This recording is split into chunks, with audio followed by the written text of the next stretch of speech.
Returns to Washington. We'll explore the takeaways from his first foreign trip, including that historic summit with Vladimir Putin. And then, guess what? Jenna went skydiving with the Golden Knights live to honor the birthdays of the U.S. Army and her beloved grandfather who loved to jump out of planes. Let's see how Jenna does. And our good friend Jill Martin has some exciting news to share, especially for those of you who love Today All Day as much as we do. She's got a new show. It premieres today, and she's going to tell us all about it. I'm excited. I bet we can shop. And I think it's time. We can't wait any longer. It is time for Today in 30. What do you say we get right to our top story? President Biden back in the White House this morning after wrapping up his trip to Europe with that face-to-face with Russian President Vladimir Putin. So the question is, what was accomplished? What's the roadmap ahead? We do have two reports. We're going to start with NBC White House correspondent Jeff Bennett. Hey, Jeff, good morning. Hey, Hoda, good morning to you. President Joe Biden and Russian President Vladimir Putin emerged from roughly 3 hours of meetings in Switzerland yesterday, projecting optimism for future relations despite continued divisions on thorny topics from cyber attacks to human rights abuses. Now, look, there was never any expectation that the meeting in Geneva would solve the many problems between the U.S. and Russia, but President Biden says it was important to lay out the U.S. position and get some rules of the road in a relationship that has been eroding for years. Overnight, President Biden returning to the White House, fresh off his face-to-face with Russian President Vladimir Putin. The Russian leader deeming the talks constructive, Mr. Biden calling the meetings positive, insisting he met the moment. It was important to meet in person, so there can be no mistake about or misrepresentations about what I wanted to communicate. I did what I came to do. But the president left the summit with few concrete pledges of action from Putin, including on cybersecurity, following a string of attacks within the U.S. linked to Russian actors. I talked about the proposition that certain critical infrastructure should be off limits to attack, period, by cyber or any other means. And if in fact they violate these basic norms, we will respond. Cyber. He knows. In the cyber way. Putin denying any responsibility. Most of the cyber attacks in the world are carried out from the cyber realm of the United States. And dodging questions on human rights, comparing his crackdown on dissent to arrests following the U.S. Capitol riots. People came to the U.S. Congress with political demands. 70 of them were arrested right away after the events. I think that's a ridiculous comparison. After families of American prisoners in Russia pleaded with Mr. Biden to make progress, the president giving no details but saying talks would continue. I'm not going to walk away on that. Back home, President Biden facing some criticism for giving Putin the global stage. I saw nothing coming out of this summit threatening Putin's power. Putin, for his part, saying the summit saw no hostility between the two, while expressing respect for Mr. Biden as a political leader. He's very constructive. He's very balanced, just the way that I expected. The president flashing frustration when pressed on the future of the relationship. Why are you so confident he'll change his behavior, Mr. President? Yeah, I'm not confident changing behavior. What do you do all the time? So when did I say I was confident? You said in the next 6 months you'll be able to determine. What I said was, let's get it straight. I said what will change their behavior is if the rest of the world reacts to them and it diminishes their standing in the world. Now, the president later publicly apologized for his reaction to that question, which mischaracterized his comments. Asked again by reporters if his optimism was more wishful thinking than reality, President Biden said there's value to being realistic while putting on an optimistic face. And he said that the real success of the talks with Putin would be determined in the next few months based on whether Putin's confrontational posture toward the U.S. improves. Craig joins the table now, and we're turning to the latest in the pandemic. Hey, good to see you again, my friend. Efforts intensifying this morning to get even more Americans vaccinated against the coronavirus. This amid a growing threat posed by that new Delta variant, fueling fears of a new surge here in the United States. NBC's Blaine Alexander joins us from the CDC's headquarters in Atlanta. Blaine, good morning. Well, Craig, good morning to you. This new Delta variant is one that health officials have been watching for some time now. It was first detected in India, but cases are now on the rise here in the U.S., posing a new threat to those who are not vaccinated.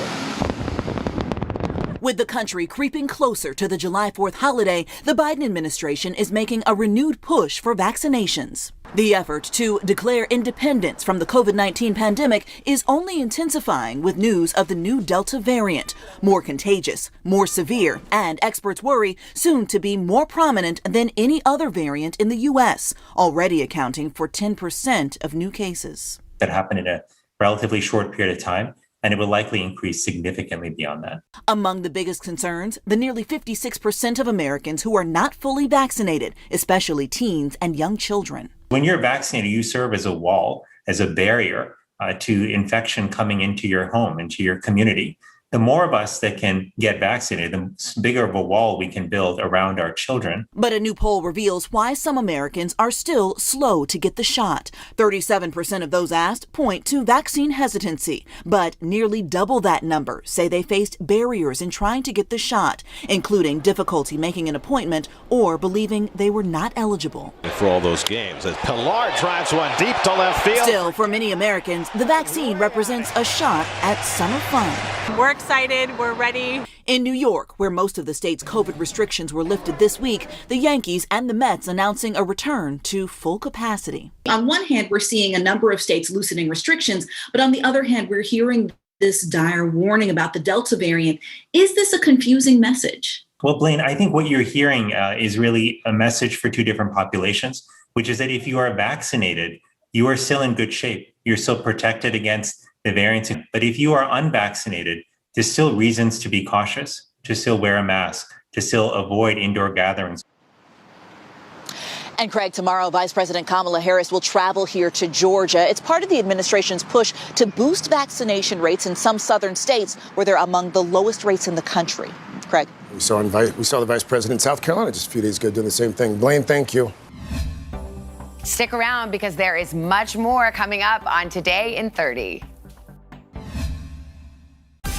Make the most of your day with Today in 30. We give you a mix of everything you love about our show in a mere 30 minutes. Savannah and Hoda bring you what you must know. The biggest moments of the morning. One Republic! Exclusive interviews. Why did it work for you? You're right. I am more talented than the rest. And important headlines. Major medical news this morning. Watch Today in 30 on your schedule. Streaming every day on Today All Day. I joined Ellen on her set. What's been a difficult year for her personally and for her show. Very few people go through such huge public humiliation. How can I be an example of strength and perseverance if I give up and run away?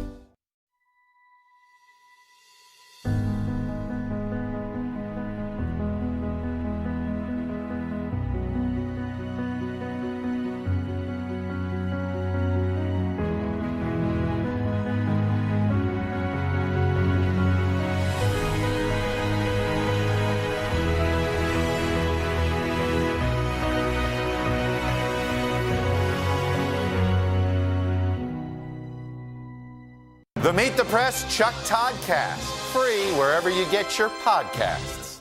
Killer Roll, the new podcast from Dateline. Subscribe now wherever you listen. For breaking news in our changing world, download the NBC News app.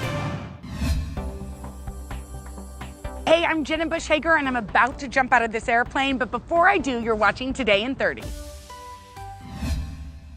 She has taken our show to new heights this morning, flying high above Fort Belvoir, Virginia. Yeah. She is ready to skydive. Put your goggles on. Oh my gosh, she's got a little shake.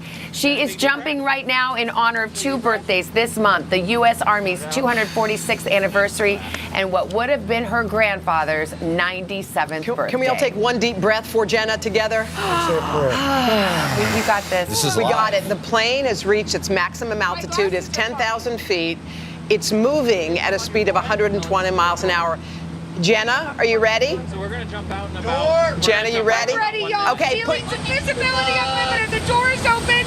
Here we go. Put your goggles on, girl. 1 minute.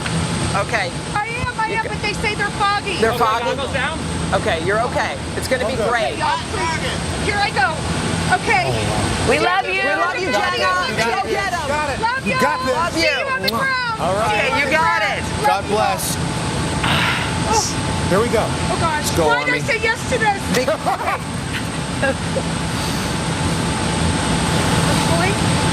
We're going. We're going? We're Okay. going. We're going. All right. Less than a minute. 30 We're doing seconds. this for Gampy, okay? You got this for Grampy. It was an honor sharing that sky that day. I remember we had clouds beforehand. It opened up just in time for us to get that jump out. All right, hands on your harness.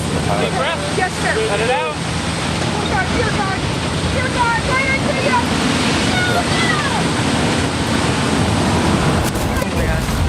Oh my God.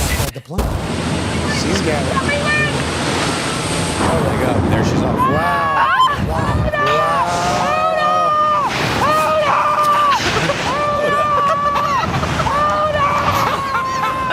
Is she screaming your name? She's good. Oh my gosh.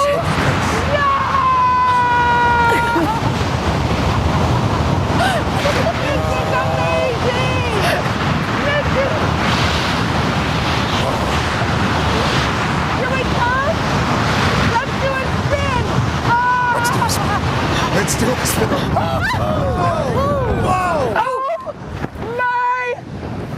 There's the parachute. Y'all, I did it. Oh my gosh, here we are.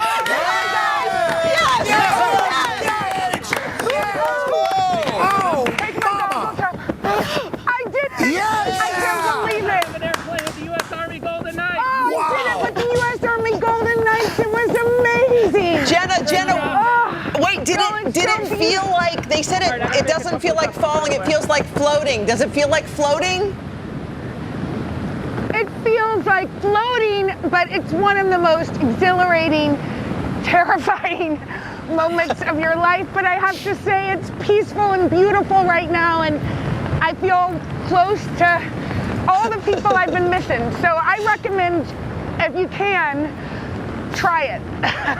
Oh my gosh. She's still falling Now we're to the just earth. sailing and it's peaceful. Yes, I'm still falling to the earth, so he's making a few adjustments, which makes me slightly nervous. I think it's all good, right, Sergeant Ablin? What should I do? Let's talk about our landing real quick, okay? Okay, we're going to talk about the landing. Knees up high. Toes up to the sun. Toes up to the sun. Higher, just like that. Oh, gosh. Okay, relax. I'm not that flexible, y'all. But, yeah, I'm still, it's beautiful up here. Your my Gampy gosh. would be so proud. And so we're, oh, thank you, Al. That's so sweet. I can't believe we're talking to you, Jenna, and you're flying. Get up nice and high for me. Get those knees up high. Okay, knees up Knees up high. high. You gotta listen. I know, and by the way, Sergeant Ablin is also like, Sergeant Ablin's like, can y'all please be quiet? We now have to land on the ground. But We got about 2 minutes before we're going to touch back down on Earth. It's pretty, we have 2 minutes till we're going to touch down on Earth, he said. And I have to say, the view from here is pretty spectacular. You know what? Hey, Jenna, do you mind this? Why don't we bring in retired Army Sergeant First Class Mike Elliott? Yes, please He do. completed 15,000 dives. 3 of them happened to be with your grandfather. Mike, you wanted us to call you Mike. Good morning. Can you just assess how Jenna did? This museum is beautiful, by the way. Are you there, Mike? Hey, good morning. Hey, good Mike. morning. Would you assess how Jenna did? Oh, she did a marvelous job. I was watching her from the time she got into the door and she exited the aircraft. She had a really nice arch, and I can hear her screaming with joy. She did a great job. Mike, we know that you jumped with her grandfather several times, and that forged a bond and a friendship. Can you tell us about that, how you stayed in touch all those years? How you feeling? You know, the first time I jumped with former President Bush, I was with the U.S. Army Golden Knights. The Golden Knights were selected to do the jump. I was just a member of the team at the time. And after that first jump, we built a relationship. And I had the opportunity to jump him on his 85th birthday and then again on his 90th birthday. And so many times he called me his friend. And it was just such an honor to be in the presence of an American hero. Hey, Mike, it looks like Jenna's about to land. We're watching intently as she comes in for the landing. And right now, I guess she's getting instructions on exactly what she would do. Here it comes. Okay, so do I put my leg, is this enough? Absolutely. Yeah, Joe is High having her. enough? Here we come. Here we come, baby. All right, hang on, girl. Goes up. You got it. All right, here we go, y'all. Coming back to Earth. So up, is this enough? A little higher. Gosh, gosh, my hamstrings are tight. Okay, pick your feet on that high. Do you think I have to hold them up? And she's landing in a really special place. Here we go. Yeah. Pull. Yes! There you go! Safe at home.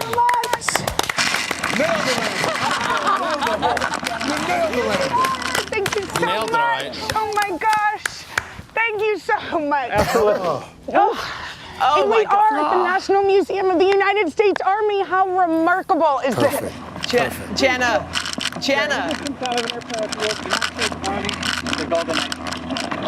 What do you think about friend of the day with that? I would do it again 1,000 times.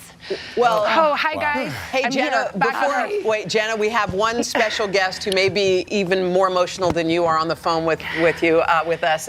Your mom, First Lady Laura Bush. Mrs. Bush, good morning. How are you? Good. I was really nervous, I'll have to admit. Yeah, I mean, Jenna handled it like a Mom, champ. I can't believe I did that. I know it. I can't believe it either. It was great. You did great. And it was a great, really, honor to your Gampy. Mrs. Bush, I'm sure you and the president were... Yeah, I bet you guys were watching, biting some nails up there. But it does mean so much to your family to continue this tradition. Yeah, no, and it's so sweet. We're so thrilled. But also, I can't wait to visit the new U.S. Army Museum. My dad was in the U.S. Army in World War II, and so that'll be interesting to get to see it. Mrs. Bush. We're proud of Jenna. Yeah. Mrs. Bush, have you ever thought about skydiving? What's that? Have you ever thought about skydiving? No, no, I would never jump out of a perfectly good airplane. Hey, drink to that. Amen. Mom, I have to tell you, I was so nervous this morning, and I was second guessing why I was even doing this. And the Golden Knights named the airplane I jumped out of after Gamps. And so I felt really inspired. That's so sweet. Really sweet. So you did this is the man that saved my life. Jenna did great up there. It was perfect. She said our landing was a little wild. It was fun. But that sort of is also That's par for a the safe course. slide and landing. The safest way to land The problem is slide. my hamstrings were so tight I couldn't pull my legs up any further. Hey, Jenna, Thank you so what much. we thought was wild, Jenna, was you were screaming for the first minute, and then you were just enjoying yourself as you were just floating to Earth. That looked like a lot when of you fun. fall, it is scary. Yeah, but when you float to Earth, it's really beautiful and peaceful. And so, yes, I was enjoying it a lot. Oh, that's great. And you I'm so proud of you. Thank you for doing that in honor of Gampy. Oh. And the Army. Thanks, Mom. I love you. Thanks, love you. The Meet the Press Chuck Toddcast, free wherever you get your podcasts.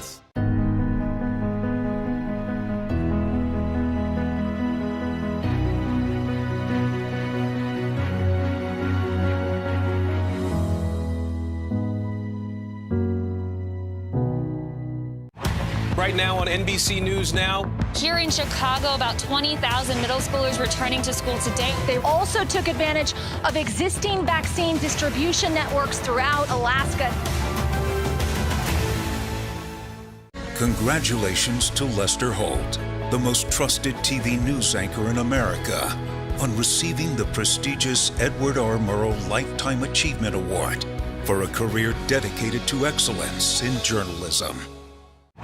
Right now on NBC News Now. Here in Chicago, about 20,000 middle schoolers returning to school today. They also took advantage of existing vaccine distribution networks throughout Alaska. What's about to happen on our plaza is you're all going to get your very first COVID vaccine. I'm excited. She's excited. 3, 2, 1, cheers! So grateful. Is that close to crying? Here we go. Good morning, everybody. Welcome to Today. Future's looking bright. Are you ready? We're going to do our part to spread the word on the importance of vaccines, so crucial for reopening America. A big day around here. A very special naturalization ceremony. Many of them doctors, nurses, other essential workers. If you are a nurse, thank you. Spring has sprung, guys, and we want to fill this season with some fun and surprises. Yes. This is the face of excitement. Celebrating Earth Day. Let's change the world. Love it! Killer Roll, the new podcast from Dateline. Subscribe now wherever you listen. The Meet the Press Chuck Toddcast, free wherever you get your podcasts. What's up? Today on 30 crowd. Craig Melvin here. Heading inside. Hey! Thanks for coming, guys. Had the big Coldplay concert this morning. Now we're going to go inside for my Dad's Got This story. It's coming up right now. All right, so what was everybody's favorite and least favorite part of the day? Meet Jose Rolón, a Brooklyn-based wedding planner and single dad of 3 who goes by the username NYC Gay Dad in viral videos on TikTok and Instagram. You're making me clean again? Don't make me destroy you. Parenting 3 kids during the pandemic gave him the creative spark that pushed him to the platform. LGBTQ rights have been going on for quite some time. But I do think in the parenting space, we really sort of still are at the forefront of that. This was a platform to be able to highlight LGBTQ plus family here that is doing the same things that you do. Was there a conscious decision to try and use it to break down barriers and shatter myths and preconceived ideas about what fatherhood is? You know, I grew up with a father who was all about like machismo and, you know, you couldn't talk about your feelings. And so I think one of the things that I wanted to highlight too on social media is as a man, you can be vulnerable. Growing up, Jose always dreamed of one day becoming the kind of dad that he wished he'd had. You had this killer smile, beautiful eyes. After marrying his husband, Tim Merrill, in 2010, it seemed like he was one step closer to making that dream a reality. When and how did you decide that you were ready to be parents? When Tim and I met, I think he revealed to me on the 3rd date that he did not want to have children. And I was like, oh man, we're in trouble here, right? Because I knew that I always wanted to have kids. But something happened right after we got married and we were outside of a coffee shop and he said to me, so I want you to know that I've been open to being open to having children. I lost it. Through surrogacy, the pair welcomed their son Avery into the world in March of 2013. Tim ended up being this really incredible father. So when we hit 2 months, he was walking out of the room and was holding Avery in his arms. And he's like, babe, I think we should have more children. I was like, what? And we went for it. The unexpected happened. Their surrogate became pregnant with twins. But 11 weeks into the pregnancy, while his husband Tim was on a trip in Pennsylvania, Jose got a phone call that would change everything. And I got a call from the Pennsylvania police department. I get on the phone and the detective told me that he had passed away the night before. And it was a heart attack in his sleep. There was so much running through my head, just not only having in that moment dealing with the grieving and feeling numb, but my mind also went to, we're 11 weeks pregnant. My son just lost his father. What if something were to happen to me? I didn't want to leave him alone in this world. So I made a decision in that moment to not only follow through the pregnancy, but I actually announced that we were pregnant while giving my husband's eulogy at a church in front of 300-400 people. Here we are, 7 years later. Now my son is 8. My girls will be 7 next week. I mean, you ever take a step back and you look at your life and you think, sweet God, what am I doing? 3 children, single dad. Yeah, look, this ride has been wild. And I think we all go through phases of grieving. Nothing is permanent. I'm aware that this can shift like that. So for me, it's really vital that I stay in this moment and I appreciate it and I'm grateful and I keep moving forward with my kids in the best way that I can so that when those moments come where stuff goes down, hopefully I'll be ready. He'll be ready. Wow. Jose Rolón, by the way, I mean, it makes it look easy. Like single father of 3. We know that it's not. No. Good for him. And he was recently featured on the cover of Parents Latina magazine. The first gay dad to ever make that cover, by the way. Well deserved, obviously. And it's funny you mentioned parenting and covers and magazines, because Craig, you're in not 1, but but 2 magazines. Don't put anybody in magazines. No, that's not. Celebrating the release of your new book, Pops. Great article in the latest issue of People, talking with you and your dad, Lawrence. Really terrific. And then this Sunday, you're going to be popping up in Parade magazine, sharing some of your favorite Father's Day items. I knew there'd be alcohol in there. Well, and the bourbon, by the way, is the one that you introduced. Oh, Uncle Nearest. Oh, that's good. Uncle Nearest, one of the. Talked about that before. Oh, yeah. And the People article, by the way, People scored the exclusive with my father. Oh. He wouldn't do TV. No, he wouldn't do TV. All of a sudden, People calls and says, wow. People magazine. That's a real deal. It is. I mean, let's face it. It's People magazine. Exactly. You go to the barber shop. That's right. People magazine. Right there. You sound like my dad. By the way, that Dad's Got This story that you just saw there, you can catch more of them. There's a Dad's Got This marathon. Nice. Tomorrow at 1:30 and 9:30 and throughout this Father's Day weekend, and you can catch it on today.com/all day. Only thing that would have trumped People is was the 70s if you'd been on Jet magazine. That's true. That's true. It's true. You'll settle for People. Yes. Right? Exactly. Hi, everybody. Good morning. Welcome to Today. Future's looking bright. Half of all U.S. adults now fully vaccinated. Al is in Cleveland for our Reopening America series. This is the greatest location in the nation. Music is back. Y'all were exactly what we needed. Tonight, the CDC's new outdoor mask guidelines. What changed that allowed this new recommendation to be made? If we do nothing, what happens to a city like Houston? You're going to repeat this movie over and over again. NBC Nightly News with Lester Holt. Good morning, everybody. Welcome to Today. Future's looking bright. We're going to do our part and get vaccinated live. A very special naturalization ceremony. This is a really inspiring group. Celebrating Earth Day. Let's change the world. Love it.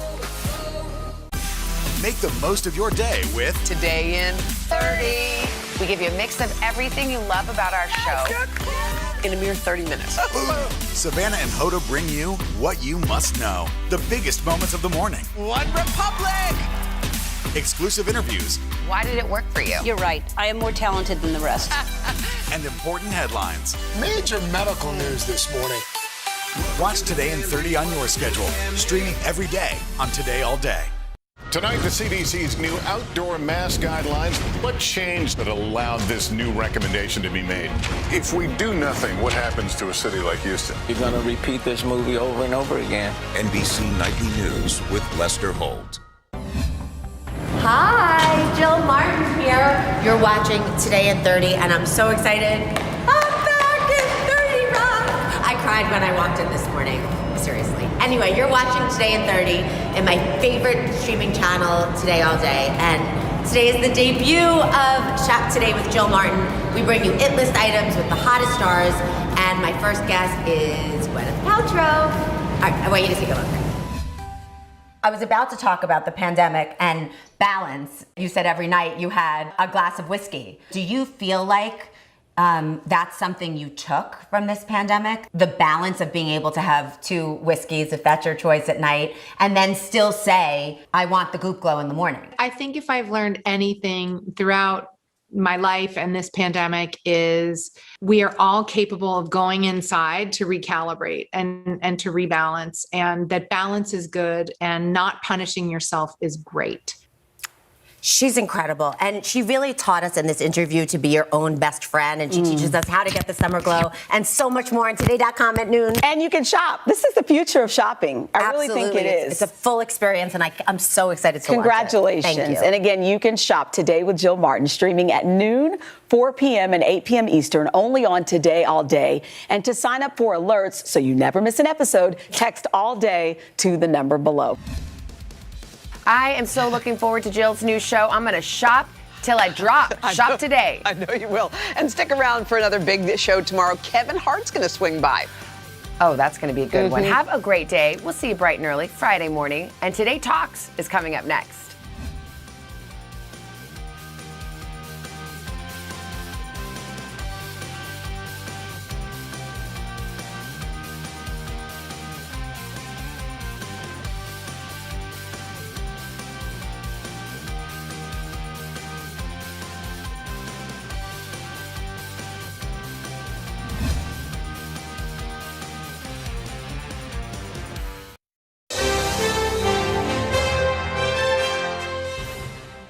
Hey, gang, and welcome to Today All Day. I've had a chance to interview so many amazing people here at Today, and I'm very excited to share some of my favorite interviews with you. And over the next 30 minutes, you'll see stories on mental health, music, and a whole lot more. I hope you enjoy and maybe even learn a little something along the way. I think that there's truth in dark humor, and it really came. It was like, please excuse my depression.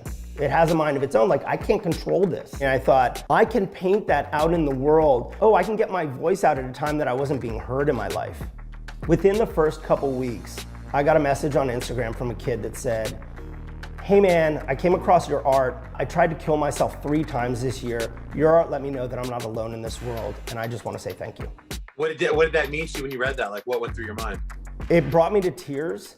It was a major shift in my life, because I knew that I was doing this to try and heal myself, and I hoped that it would mean something to people. I never thought that it would mean that much. You know, for a long time, I sort of suffered in silence. This series is trying to shine a light on these topics. There is no stigma to me. It's mine.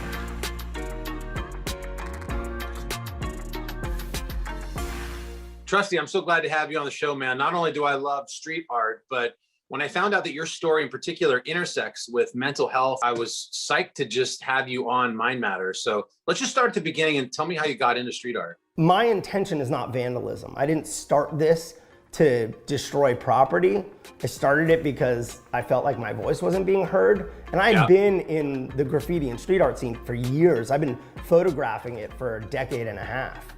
In 2015, I was seeing someone. It turned into a really abusive relationship. I kept putting myself second. I put someone else's emotional well-being ahead of my own, which is incredibly destructive. And within, maybe a month or so, I felt it and I knew exactly what it was. I knew that depression was grabbing at me, and I've sort of ridden the wave of depression throughout my life. And so I knew that I had to do something. I really tried to fight it because I was scared about slipping back into it, slipping back into a bad one. When you were out of that relationship, did things get better or? Oh, it got so much worse. It's probably one of the craziest things I've ever been through. When did you start to realize that doing street art would be the thing that would help you cope? I was looking for things that would occupy me. 100%, so that I wouldn't focus on my depression. I found 2 things. I found reading and painting. I'm a stencil artist. Hand cutting the stencils takes 100% focus. You can't think about anything else. It really sort of came as a lightning strike. The first one was, please excuse my depression, it has a mind of its own. Even though I was doing something as sort of art therapy for myself, I wanted people to be able to interact with it, to basically complete the piece of art themselves. And they have. Since 2017, Trusty Scribe has painted his speech bubbles across the US, Mexico, and Europe. People began snapping photos and tagging him in their posts, creating an Instagram community with thousands of engaged followers. I really appreciate that he has the courage to put these things up for the world to see. It's so rare to see a very direct message about mental health. And it really stood out to me because of the fact that I go through mental health issues myself, being depression and anxiety. It just opened this whole new world for me.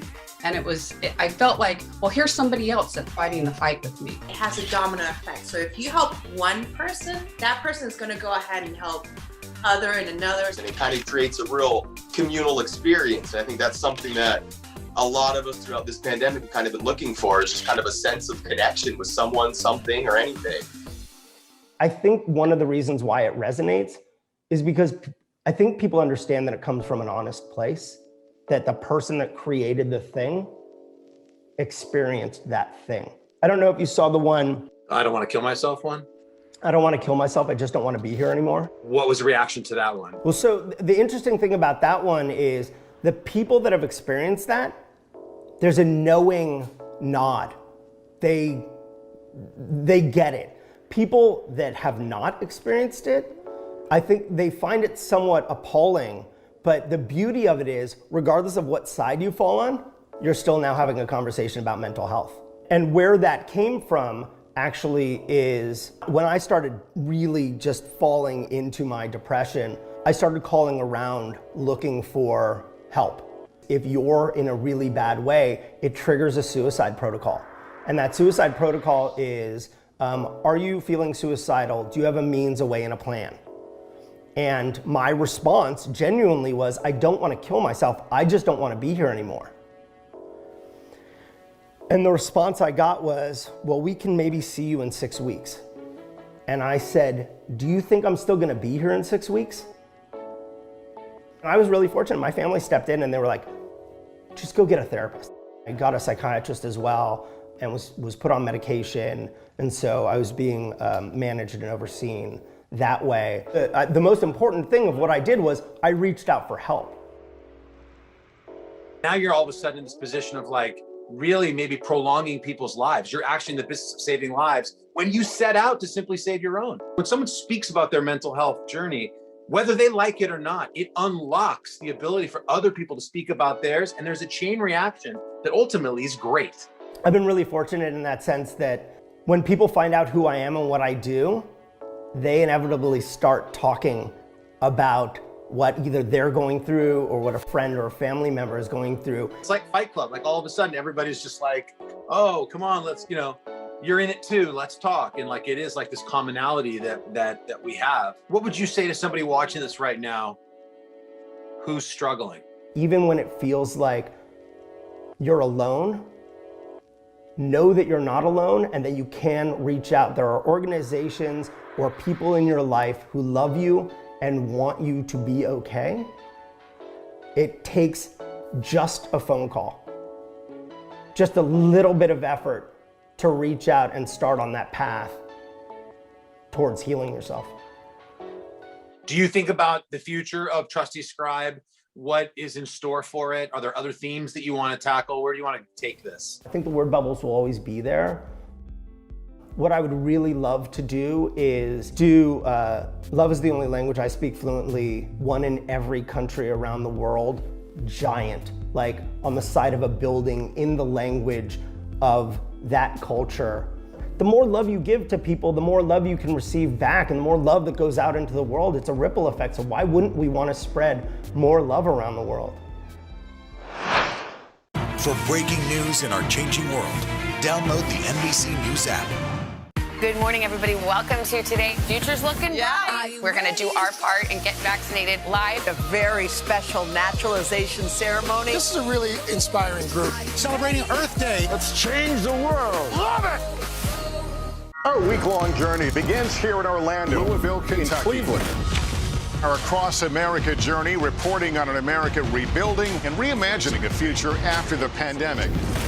Breaking news tonight, the ceasefire in the Middle East after 11 days of deadly violence. Richard Engel is on the ground. Do you think there's a connection between policing and racism? How narrow a window do you have to really get kids back where we would want them to be? NBC Nightly News with Lester Holt. Hi, everybody. Good morning. Welcome to Today. Future's looking bright. Are you ready? Half of all U.S. adults now fully vaccinated. A huge lift is underway for one of the most celebrated cities in this country, Cleveland, Ohio. Yes. This is the greatest location in the nation. We're having a baby. Wow. The big reveal is under the lid. Hey now. Things are looking brighter, so we want to help you find the fun in 21. Music is back. Y'all were exactly what we needed. Killer Roll, the new podcast from Dateline. Subscribe now wherever you listen. For breaking news in our changing world, download the NBC News app. For anybody watching this, white people who care, what can we do to help? I think the first thing that you guys can do is just listen, hear what we're saying, and see, humanity in us. What my grandmother used to always tell me: treat people how you want to be treated. For a long time, I sort of suffered in silence. This series is trying to shine a light on these topics. There is no stigma to me. It's mine. Black lives! Black lives! Black lives! Darius, it's great to have you on Mind Matters, man. I appreciate it, man. It's definitely a pleasure to be here.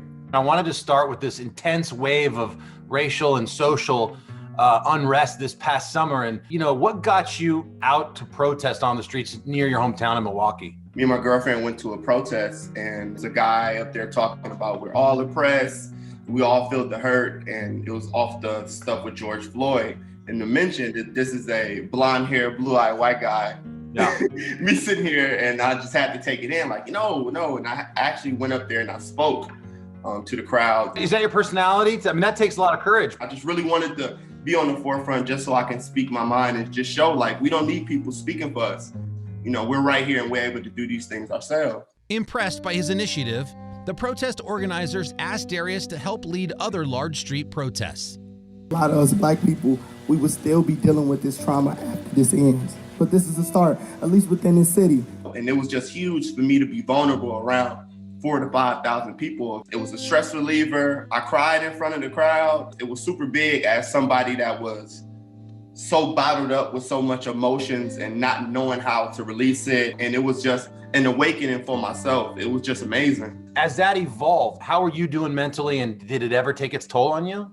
Yeah, that was the whole premise of me starting Black Space. Darius teamed up with his friends Corey Fells and therapist Dr. Leah Knox to create Black Space, an organization that offers free group therapy sessions for communities of color. While Darius had never been to therapy himself, he knew it was what his community needed most, especially during this tumultuous time. So the idea initially started with Darius. Darius wanted to be able to have a space that he can be able to gather Black and brown people to be able to kind of talk about their emotions. We're in great need of mental health services for Black and brown communities. We don't have affordable mental health services. We don't have many providers of color. You and Corey and Dr. Knox started Black Space, but you were also like a client. I think it was good for the people that came, just to show like the people that put this together, they're searching for help too. I see myself in you. I understand what you're going through. And I got to a point where I told myself like, I don't want to protest anymore. I want to fix within. Like, yes, we can show the world about how they should treat us, but do I even know how to treat myself? That was the premise of like, let's put, Black Space together. Let's help out our people that's out there fighting, because the same thing that I'm dealing with right now, my father dealt with, his father dealt with, these generational curses. I'm wanting to stop that for my own daughter. Darius first recognized his own mental health issues during a bout of depression in 2017, after losing his job and ending a relationship with the mother of his young daughter, Yanni.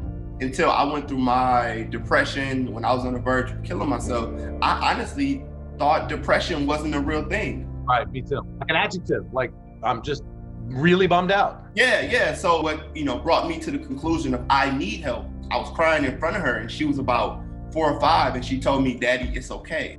Yeah. And then I was able to see like, oh man, like I couldn't sit around and be a bystander and seeing it's harming my daughter.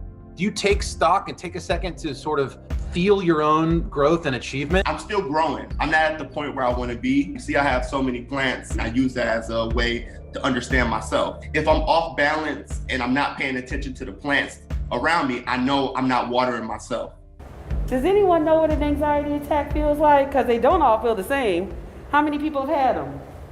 When you talk to a therapist that looks like you don't really have to explain what it means to be Black or brown. And you can definitely connect on a deeper level. Black Space is a therapeutic experience to be able to hopefully have everyone leave with their own personal interests in having one-on-one therapy. I'm hoping that they receive a sense of relief. I want them to know that mental illness should not be a stigma. We have to destigmatize it. Mental health as it pertains to communities of color. What can we do together? You know what I mean? Like if I say to you, Darius, like I'm not gonna be that white dude that stood up at the protest and pretend that I know the stripes of the Black community. I can't do that, right? For anybody watching this, white people who care, what can we do to help? I think the first thing that you guys can do is just listen. Hear what we're saying and see humanity in us. What my grandmother used to always tell me, treat people how you want to be treated. Don't let this be a trend of right now. This needs to be a conversation that we're constantly having with ourselves. Yeah, not a one-off. This needs to be the beginning of real dialogue. Yes, yes. And that's why in the protest, one of my favorite chants was, we are one, regardless of what we look like, anything, you know, we're coming here together. We are one. Yep. We are one. We are one. We are one.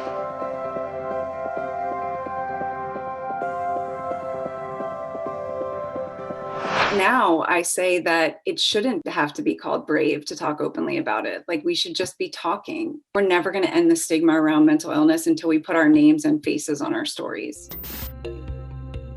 For a long time, I sort of suffered in silence. This series is trying to shine a light on these topics. There is no stigma to me.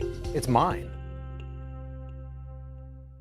79 million people in the US live with mental illness, to be exact. Yet when mania slaps me in the face so hard that I am left trembling in a corner, unable to slow down the hundreds of thoughts buzzing behind my eyes, I do feel like the only person in the world at that moment. And I wonder, will it ever stop? Jennifer Marshall wasn't always this brave. After experiencing back-to-back manic episodes in 2005, she was hospitalized and given a diagnosis of bipolar disorder. Not long after that, she began writing a blog to help process the pain she felt. So Jennifer, I'm psyched to have you on Mind Matters. Let me just start with about 10 years ago when you started your blog. Why did you want to start talking about your own sort of mental health? I needed an outlet. I needed to go somewhere and write regularly about what I was going through. It just helped me process things. When you started to talk about that on the blog, you did it anonymously. Why? Because I was afraid of what people might think of me putting all that out there. I was a little bit fearful of being discriminated upon. After a year and a half of blogging anonymously, Jennifer was offered an opportunity to write about her experiences for a major media outlet. And it was at that moment where I'm like, do I want to just be a pen name or do I want to own this story? And this is me and I want to talk about it. Bipolar is a part of what makes up who I am. Then, in 2013, she had a vision for staging a theatrical production where everyday people could tell their personal stories about mental health in front of a live audience. She decided to call it This Is My Brave. This Is My Brave. Where did that come from? The Sarah Bareilles song Brave was super popular at the time, had just come out, top of the charts, you know, and I tweeted to her with my first public post and I said, Sarah, this is how big my brave is. And she retweeted me and I was like, oh my God, like this is amazing. Awesome. It is brave. It's so brave. Well, the funny thing is now I say that it shouldn't have to be called brave to talk openly about it. Like we should just be talking. This Is My Brave staged their first storytelling event in 2014 in Arlington, Virginia. A diagnosis is not a life sentence. What was wrong with me was not a flaw in character, but in chemistry. Since then, they've hosted 75 shows in 43 cities. And after that first show, what happened that made you go, okay, this was really good, I'm gonna build on this? This woman came up to me and she said, I found your blog in my darkest moment and your writing saved my life. And that's what the goal is to open up the conversation. During the pandemic, This Is My Brave hosted 5 virtual events and launched a special series focused on teens. 18-year-old rapper Medarius Maximus will be performing in This Is My Brave's upcoming national teen show. You look like an artist, man. I mean, I'd sign you just like, you got the like kind of like war. What's the deal with the war paint? I was raised in Native American culture. I'm Puerto Rican and African American. So I put it on every day because I won. I won the battle of waking up. Left wheelchair bound after a dirt bike accident when he was 14, Medarius has struggled off and on with depression. I just wanted to do this to inspire people, show that if I can smile, then you can smile, because most people in my position, you either fall flat or you get back up and try to fight another day. Jennifer has fought that same fight. In 2017, she had another manic episode following the sudden death of her creative partner and This Is My Brave co-founder, Anne-Marie Ames. This time, her kids were there to bear witness. The trauma of seeing their mom sick affected them, and it came out in the form of anxiety for my daughter. We got her in with a private therapist, and she went through 5 months of therapy and wrote a book called My Mommy's Mental Illness. That's a lot for young people to take in, but also part of what we're trying to do is create a new normal process. That's not special talk about mommy, that's just talk about mom. It's life. I think every person on this planet is going to deal with some issue of their mental health at some time in their life. Literally, when we hang up with this Zoom, like I'll feel better. Mm. I don't even know you, but like we're sort of like brother, sister in this thing together, and like just talking makes you feel better. Yeah.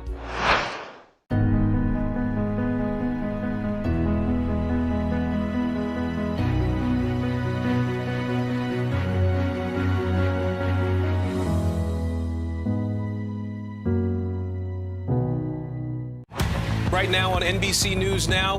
Here in Chicago, about 20,000 middle schoolers returning to school today. They also took advantage of existing vaccine distribution networks throughout Alaska. What's about to happen on our plaza is you're all going to get your very first COVID vaccine. I'm excited. She's excited. 3, 2, 1, Yes! So grateful. That close to crying. Here we go. I'm rolling up my sleeves for science, so I'll survive if I contract this virus. For family dinners, family vacations, family anything. For traveling somewhere beyond my living room. And for the Rebels, there is no greater feeling than being in the stadium and cheering on Ole Miss. And now it's your turn. Roll up your sleeves, America. Plan your vaccine, because every shot counts. Visit planyourvaccine.com and make your plan. Our week-long journey begins here in Orlando, Louisville, Kentucky, Cleveland. Our Across America journey reporting on an America rebuilding and reimagining a future after the pandemic. Breaking news tonight, the ceasefire in the Middle East after 11 days of deadly violence. Richard Engel is on the ground. Do you think there's a connection between policing and racism? How narrow a window do you have to really get kids back where we would want them to be? NBC Nightly News with Lester Holt. What's about to happen on our plaza is you're all going to get your very first COVID vaccine. I'm excited. She's excited. 3, 2, 1, yes! So grateful. That close to crying. Here we go. You may or may not know her name yet, but you definitely know her music. In fact, the song you're hearing, If the World Was Ending, was just nominated for a Grammy for Song of the Year. Julia has co-authored countless hits. We're talking Justin Bieber's Sorry, Selena Gomez's Bad Liar. She has written for Pink, Ed Sheeran, Demi Lovato, even Linkin Park, Gwen Stefani, and trust me, the list goes on. It is her turn now. This week, Julia's highly anticipated debut full-length album comes out. We had a chance to chat about music, life, and of course, mental health, and a lot more. I wanna live in a world where all your... At 27, Julia Michaels is much more than a new pop star putting out her very first album. She's written or co-authored over 120 pop songs. Massive hits for artists like Justin Bieber, Selena Gomez, Janelle Monáe, Keith Urban, and Pink, just to name a few. She is no one-hit wonder. Her first effort as a solo artist was 2017's hit, Issues. 'Cause I got issues. Issues went 5 times platinum and earned 2 Grammy nominations, solidifying Julia Michaels as much more than a songwriter, but a force to be reckoned with as an artist. You're one of the most well-respected people in music, and I just wanted to say I'm psyched to talk to you about your new record. Well, thank you very much. That's very flattering, and I suck at compliments, but thank you. Her tattoos are almost as iconic as her hits. And we took a second to compare ink. I basically just want like a pinup girl with boxing gloves. Yep. I mean, that's awesome. Sick. And this was the last one he did. This is like, I love that. lift it up a little bit more. There we go. That's like a Leo for my daughter, London Rose. That's And then for the beautiful. chick, what's tattooed on your hands? Because I love you more. I wondered what, back 4 years ago, what drove you to keep these songs and to perform them yourself as an artist? I had written a song called Issues. And one of them is How Bad I Need You. I was just like, I don't know if I feel comfortable having somebody sing something so intimate about me. Issues addresses her mental health struggles, but she says it wasn't easy being thrust into the spotlight. What was life like being shot out of a cannon your first time as a solo artist? Yeah, it was pretty wild. All of a sudden I was on these stages that I wasn't familiar with, opening for people in stadiums. It was like pretty horrifying, I'm not gonna lie. Yeah. I read you had a panic attack at the Billboard Music Awards the first time you did Issues live. Is that true? Yeah, I turned around, I was like, I can't breathe. I know you had issues with stage fright. How did you ever get over all of that? I remember I was doing the VMAs. I was having so much anxiety. My hands were sweating, my knees were shaking, and I looked out into the crowd and there was a girl that looked at me and she goes, "It's okay, you've got this." And I just looked at her the whole time. You just locked in with her and forgot about everybody else? It's your guardian angel. So every time I would open for somebody, I would focus on the people that knew the songs. Like, oh, I don't feel so alone up here by myself. You know, you've written so much about that topic, mental health. There seems to be a bit of a pivot in the writing. This is about exes and lovers. You sound like a jealous girlfriend. I mean, I do say in issues I'm a jealous person. That has carried on. No, but I'm in a very healthy, wonderful relationship. And, you know, even though I sing about love and being really happy and healthy, I still have anxiety. I still have depression. Those don't just go away when you're happy. But if the world was ending, you come over. Recently, she released If the World Was Ending with Canadian singer and now boyfriend JP Saxe, who wrote the song 5 months before the pandemic and was nominated at last month's Grammys for Song of the Year. I know that you guys came together on the track If the World Ended. How did that happen? Time we ever met was when we wrote If the World Was Ending. We had our first date the next day and we've basically been together ever since. Such an awesome 2021 love story. Sounds like a cheesy rom-com. Julia and JP co-wrote 2 of the 10 songs on the new full-length record, not in chronological order, including the lead single, All Your Exes. I wanna live in a world where all your exes are dead. I want to live in a world where all your exes are dead. You've got a chainsaw in the art, and I wondered if you're trying to channel your inner Marshall Mathers or what's going on. My inner American Psycho.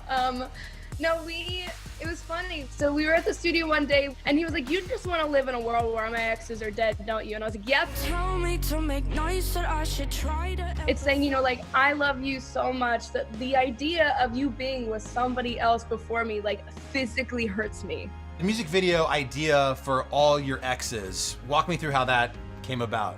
I had this idea for a dinner party where I'm sort of like setting up for like all his friends and I'm like being Susie Homemaker. There was a director named Blythe Thomas that had kind of a similar idea to me. She goes, "Julia, how cool would it be if all of the people at the dinner party were actually his exes and they were dead?" And I was like, that's sick, love that. I wanna live it. Do you ever take a second to validate like the incredible work that you've done, not just for others, but for yourself? No. Never. That's a problem, Julia.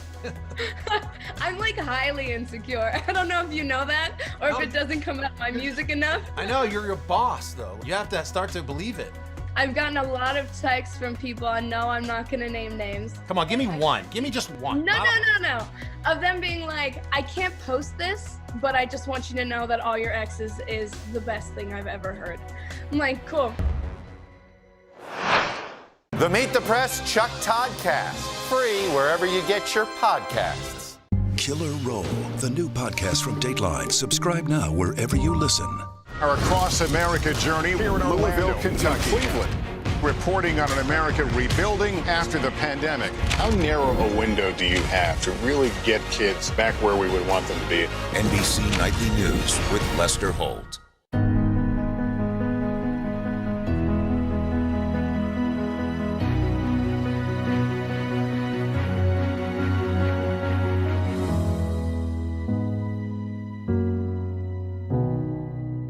I joined Ellen on her set. What's been a difficult year for her personally and for her show. Very few people go through such huge public humiliation. How can I be an example of strength and perseverance if I give up and run away?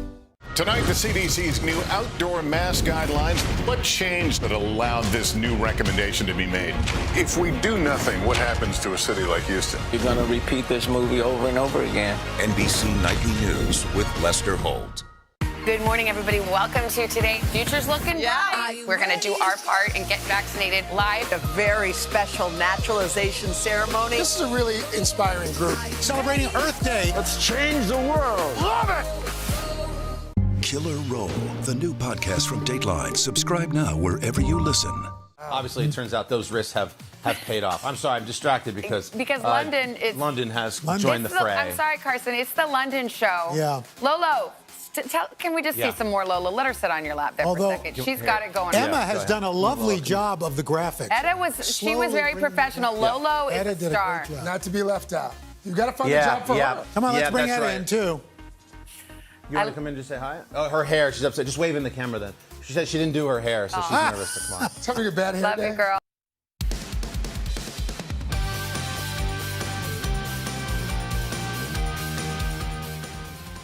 Today, all day. I'm filling in for Jenna this morning because she was jumping out of a plane from 10,000 feet. You know, remember, it happened.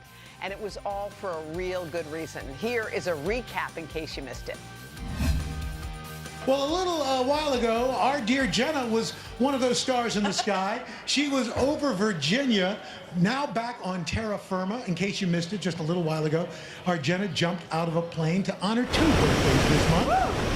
The U.S. Army's 246th and what would have been her dear Gampy's 97th birthday, landing right at the site of a new National Museum of the U.S. Army that's open to the public.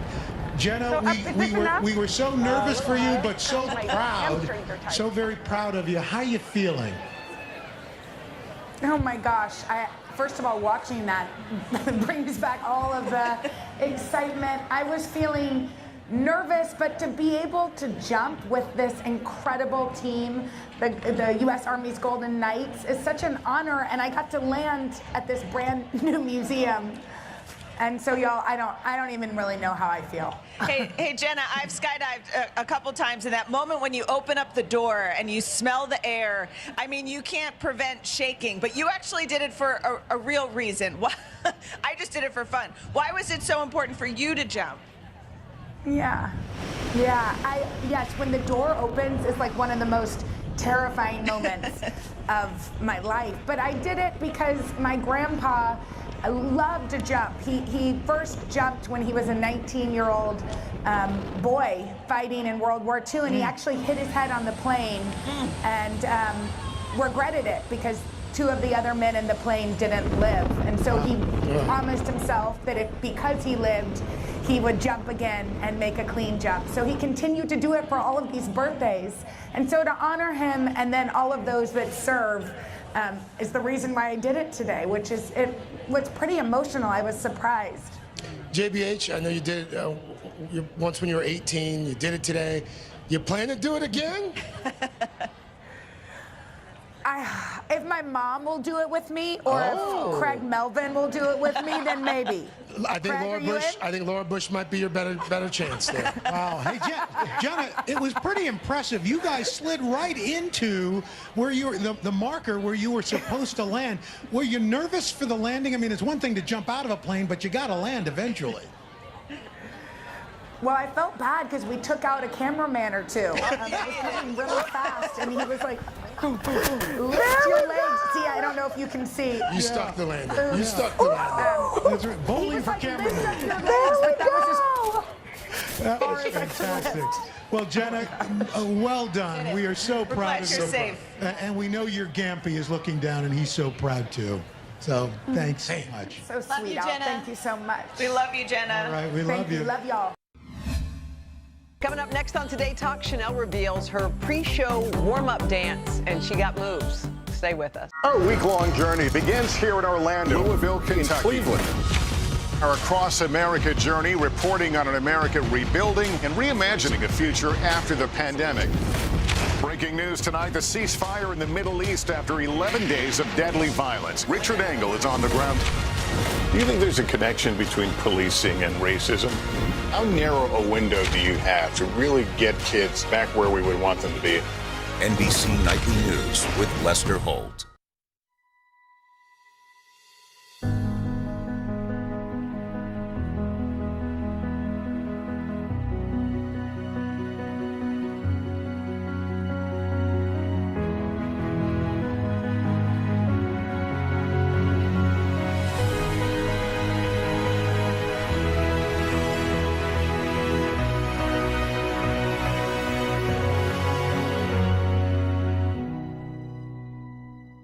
Good morning, everybody. Welcome to Today. Future's looking bright. We're going to do our part and get vaccinated live. A very special naturalization ceremony. This is a really inspiring group. Celebrating Earth Day. Let's change the world. Love it!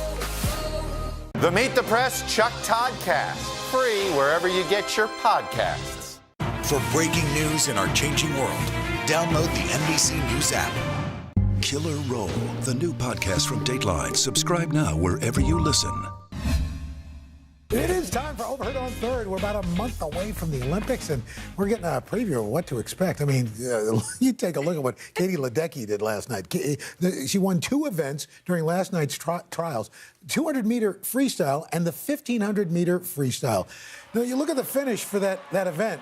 Katie's There's no one else. She's the only one there. Wow. Didn't that happen in the last Olympics Yeah, too? there I was feel like something like that. she's so far ahead. Yes. Everybody else is just off camera. Oh my gosh. And then there was Sierra Schmidt dancing before getting into that race. Look at that.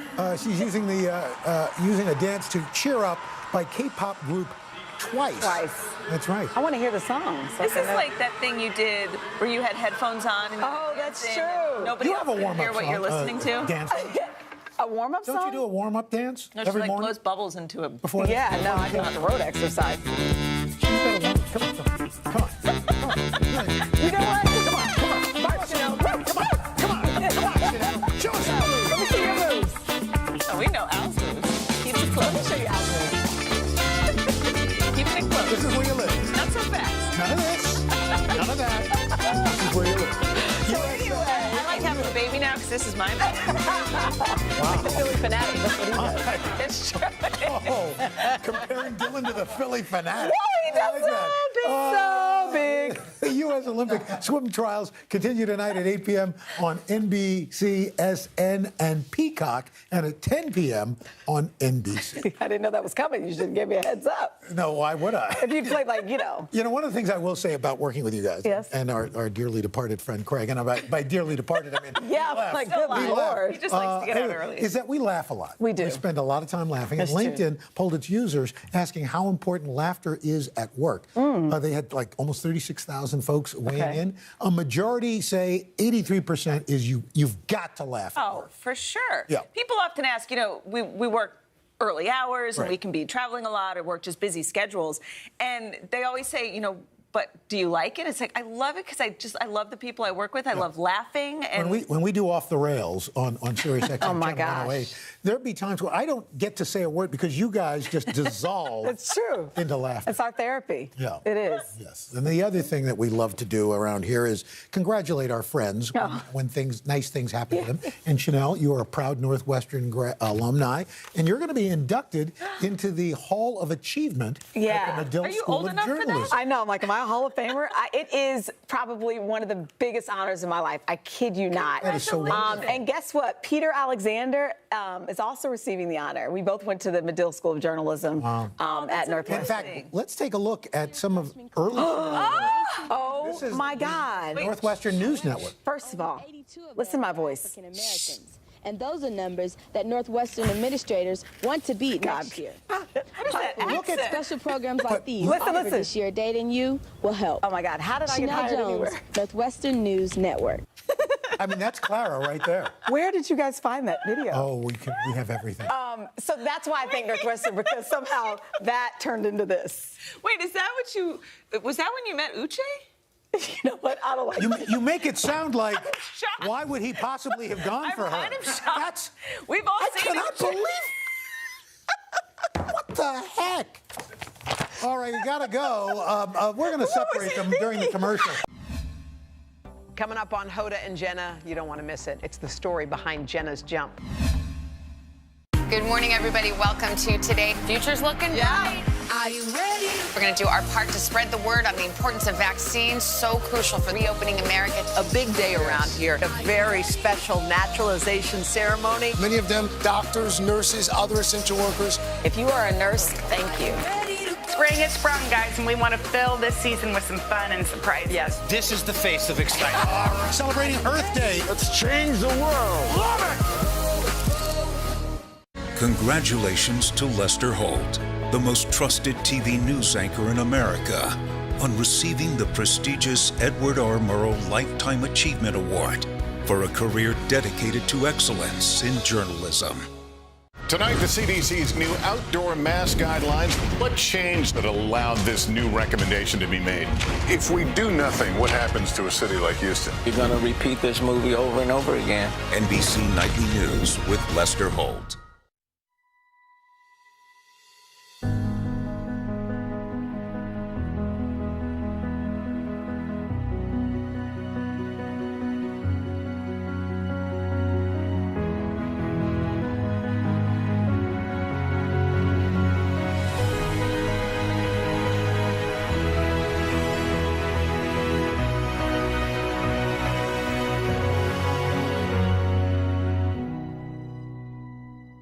Good morning, everybody. Welcome to Today. Future's looking bright. We're going to do our part and get vaccinated live. A very special naturalization ceremony. This is a really inspiring group. Celebrating Earth Day. Let's change the world. Love it! Tonight, the CDC's new outdoor mask guidelines. What changed that allowed this new recommendation to be made? If we do nothing, what happens to a city like Houston? You're gonna repeat this movie over and over again. NBC Nightly News with Lester Holt. Welcome back today on Hoda and Jenna. Jenna's skydiving partner tells us what he thinks her free fall skills are all about. Plus, you're going to meet a thrill seeker who jumped out of a plane 100 times in one day.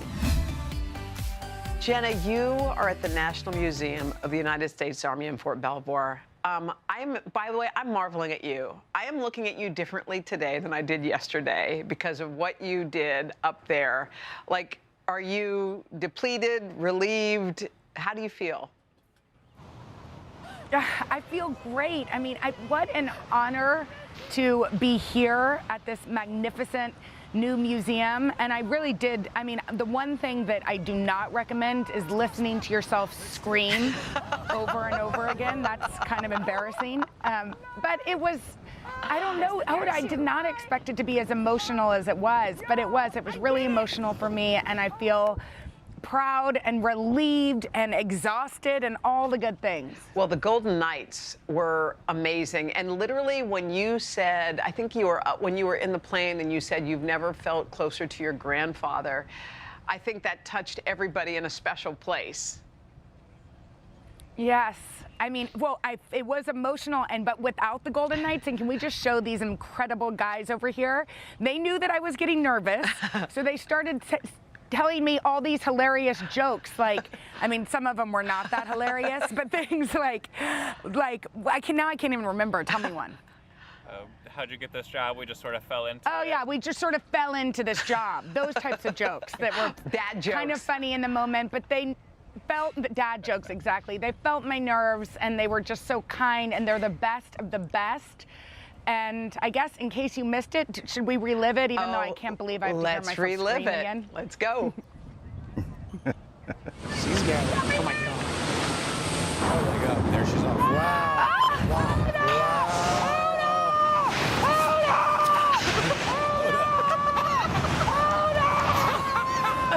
Is she screaming your name? She's good. Oh my gosh.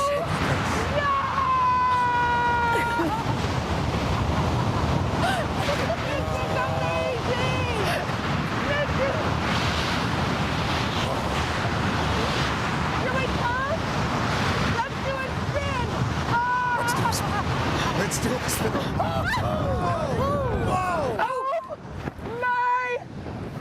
There's the parachute. Y'all, I did it! Oh my gosh, here we are!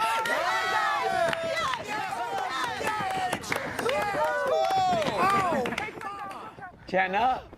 Oh my gosh. Okay. Oh my gosh. Wait a second. First of all, you're cringing because you're listening to yourself scream. Like everyone, there was something that everyone was crying. I never thought, like I was thinking, why am I crying watching you fall like that? But there was something about the adrenaline, the rush, the meaning, all of it. So when you were rocking in the doorway, what were you? What was going on? Do you remember, or you just blanked out? When I was rocking in the doorway, I really was like, why did I say yes to this? I mean, I think I said, why did I say yes to this 1 million times this morning? But at that moment, I just felt I felt closer to my Gamps, who I loved so much, and I felt like I'm brave, you know? I felt courageous, and I just went for it. But by the way, I couldn't have done it without somebody on my back. I would never. I'm a tandem jumper. Well, what was he telling you? And we're going to talk to him in just a bit because he's an incredible human being. I love this photo. Please frame it somewhere. But like what, you don't just get on the plane and go, okay, here we go. I mean, he prepped you, he got you ready, he told you things. Like, what did you have to do? Well, we did like a whole morning of training, really, you know, and that made me feel completely safe. But I was like, when we saw the plane and the engine turned on, I was like, oh my gosh, I'm like gonna go up in that. And so I had this moment though this morning, and I told you about it a little earlier, but where I looked at the plane and I had no idea, but the Golden Knights, the Army had named the plane after my grandpa. And it was a complete surprise to me. So I looked over and saw his name, and it just brought me this peace. I mean, it inspired me. Yeah. And that was like at 6 o'clock this morning, and it just was like the sign, like, okay, you've got it. How did you not curse, really? Because I know you, and you were cursing every time the cameras went off. Everyone told me you were cursing. So you cannot control yourself. Yet you were falling from a plane miles above the Earth's surface. And you didn't curse. Well, I had a code word. I had a code secret word in my head that I practiced saying, and actually the guys were hilarious. The code word was Hoda, and the guys were like, remember, emphasis on the duh. Emphasis on the duh. Don't just go down yelling ho. All right, you got some so special I feel guests. Like having that. Okay, I want to bring in some awesome guests. Can we bring in my skydiving partner and really the man who saved my life this morning, Sergeant First Class Joseph Ablin. He's completed more than 10,000 free-fall parachute jumps.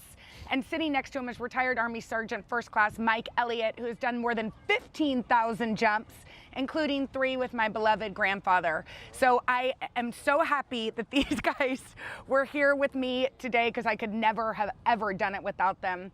So Sergeant Ablin, let's be honest. Was I a good student? Jen, I thought you did perfect. It was great sharing the skies with you 10,000 feet over the museum here. And there were some cuss words, but it wasn't when the camera was rolling. I didn't hear any. You didn't hear any. Hey, hey, Mike, I want to ask you, we know what Jenna yelled on the way down. I was just curious, was her grandfather, did he have any words to say when he was falling to the Earth's surface? I don't recall him screaming quite as much on his way down. A little less quieter than Jenna. But I'm sure Gampy was very proud of watching you fall today. Absolutely amazing.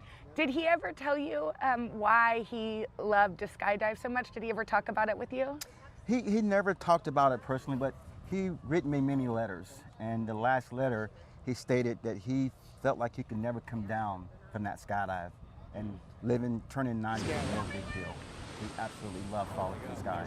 How sweet is that? That's the sweetest thing to hear. I remember when he landed on his 90th Hoda, he landed and then he immediately asked for Mike because he wanted to hug him and thank him so much for jumping with him. Do you remember that moment? Absolutely. Absolutely, I remember that. Jenna, who were you thinking about, Jenna, when you were on the way down? What were you thinking about as you were going down? Well, there is something, and I'm sure that these guys can attest to it.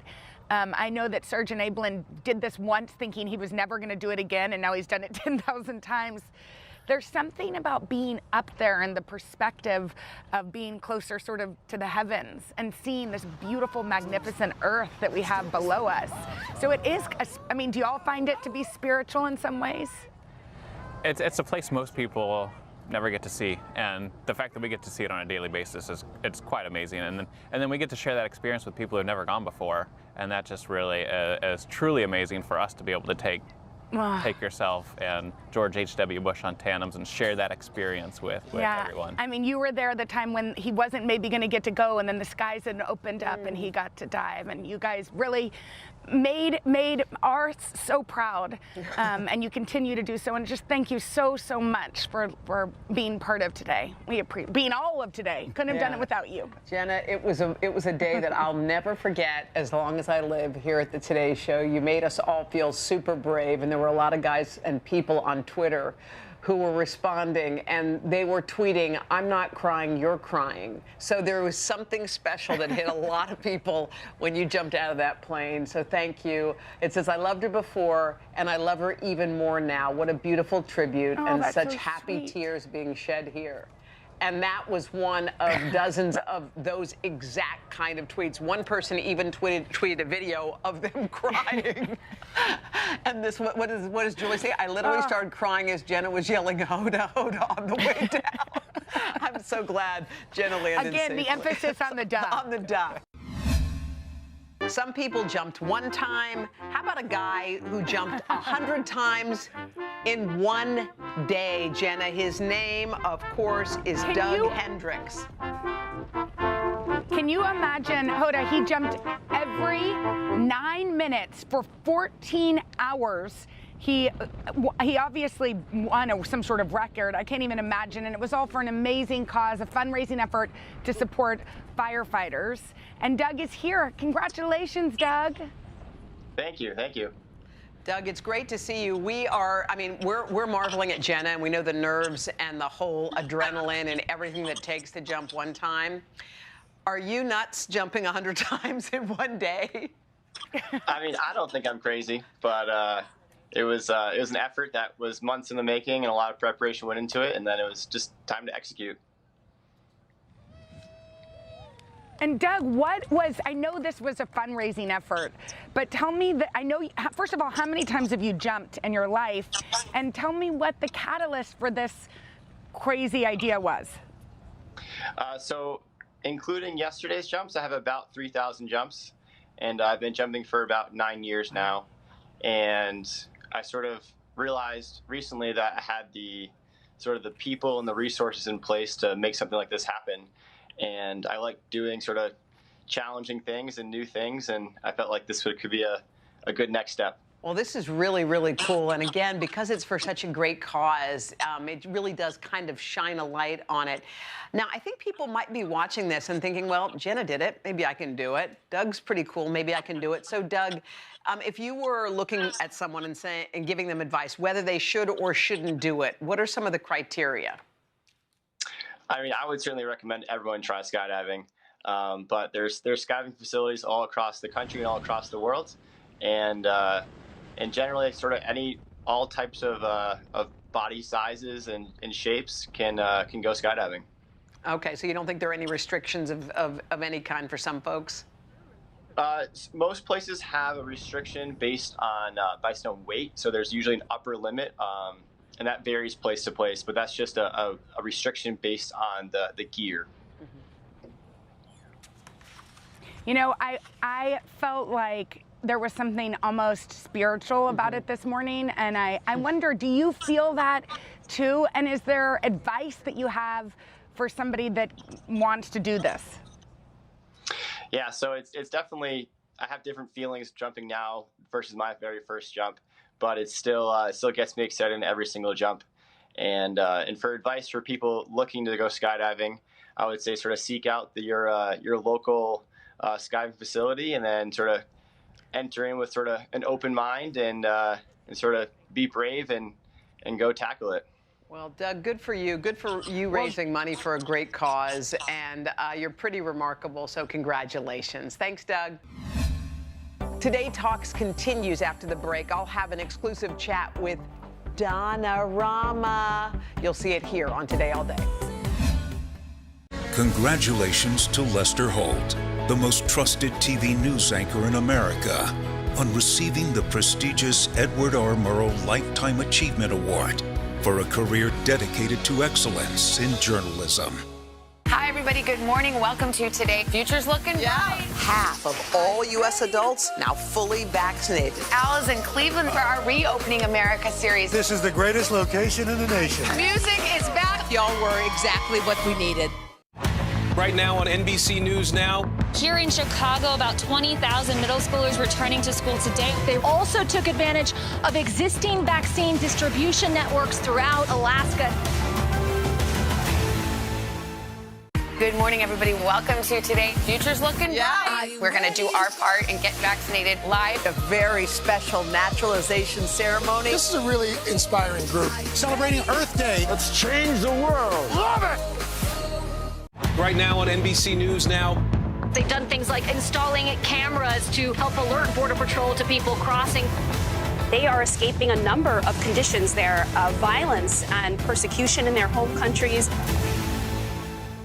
Killer Roll, the new podcast from Dateline. Subscribe now wherever you listen. The Meet the Press Chuck Toddcast, free wherever you get your podcasts. Killer Roll, the new podcast from Dateline. Subscribe now wherever you listen.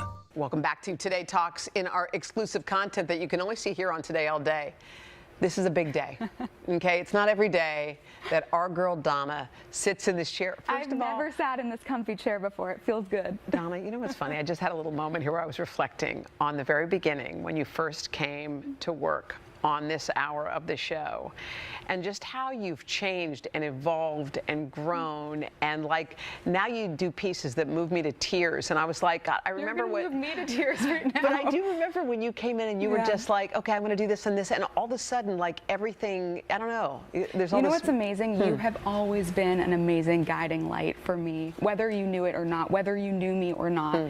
You have always been so amazing. I remember I was a sophomore in college and I was an intern at NBC Ad Sales, and I happened to see you.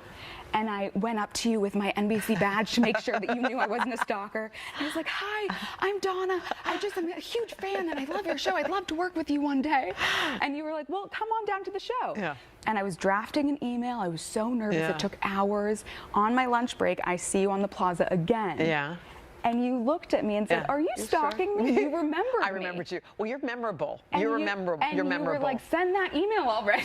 But you know what's funny? There are a lot of people, and I think a lot of young people who look at you and say, boy, you know, how did she get that break? Like, what did she do? So why do you think, even to get the ad sales internship thing, like most people would dream about working at 30 Rockefeller Plaza, but have no idea how they would do it. So I don't even know, what did you do to get there? I knew I had to build a resume. Right. So I got 5 internships in college, and that was the main thing. 3 of them were with NBC. And I Okay. just always kept going back to, you know, just work your hardest at whatever you're given. Right. And I realized I was happiest on this hour. No Yeah. matter what I was doing behind the scenes, I was just happy to be here. I think it's hard because everyone works really hard, Right. and you're like, you know, it's the But you combination connect. of. No, you do something different because everybody works hard. That's not it. Sorry, because I know, but you do something different. You connect, because I think that's the difference. Some people work here and they work hard, but you don't ever connect with them. You know, I think I learned this recently, and I think you have this. I mean, obviously you have this too, but I think this might be the reason that we share. This feeling of empathy, I think, comes from being a first-generation American. Yeah. I think having parents who weren't born here and who therefore had to work really hard. Yeah.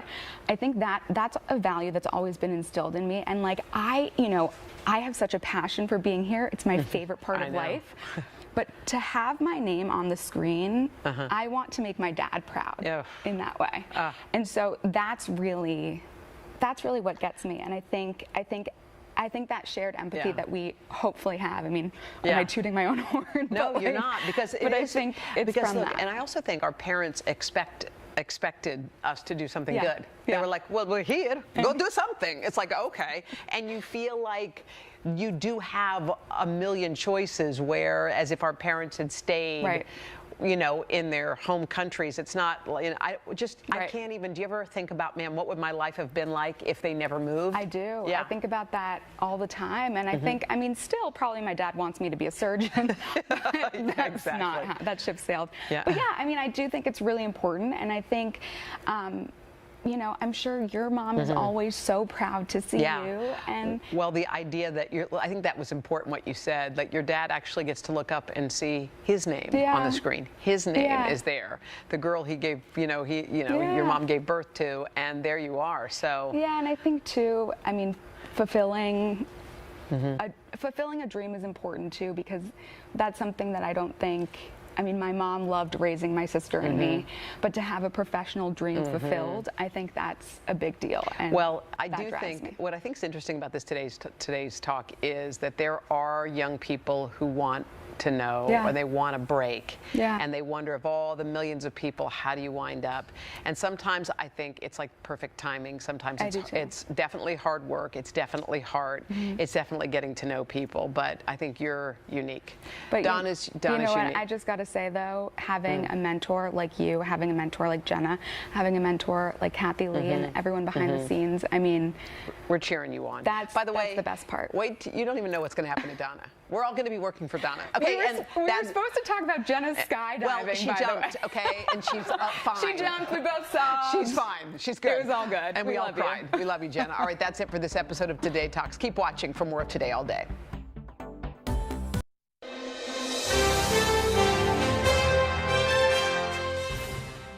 Okay, so Oprah, I think that if I stopped 15 people on the street and asked them, like, who's got it all figured out, who understands life, I think your name would be top of the list, because not only have you kind of talked about stuff you've been through, but you've also healed people, helped people heal. So, they say hurt people, and healed people. I couldn't help but thinking, as you're doing this kind of deep dive into mental health and into trauma, did you find as you were digging through all this that there was actually some grief inside you that had yet to be resolved, had yet to be healed? I didn't find that, but you're just asking the question makes me emotional, because what I did find through the process of working on the Me You Can't See for Apple TV Plus, and also working on the What Happened to You book with Dr. Perry, there's a beautiful a poem called Yet Do I Marvel by County Cullen. And yet do I marvel at my life. I don't know how I did it. I mean, one of the conversations I had with Dr. Bruce Perry when we first decided to do this book, I asked him, tell me, then why aren't I crazy?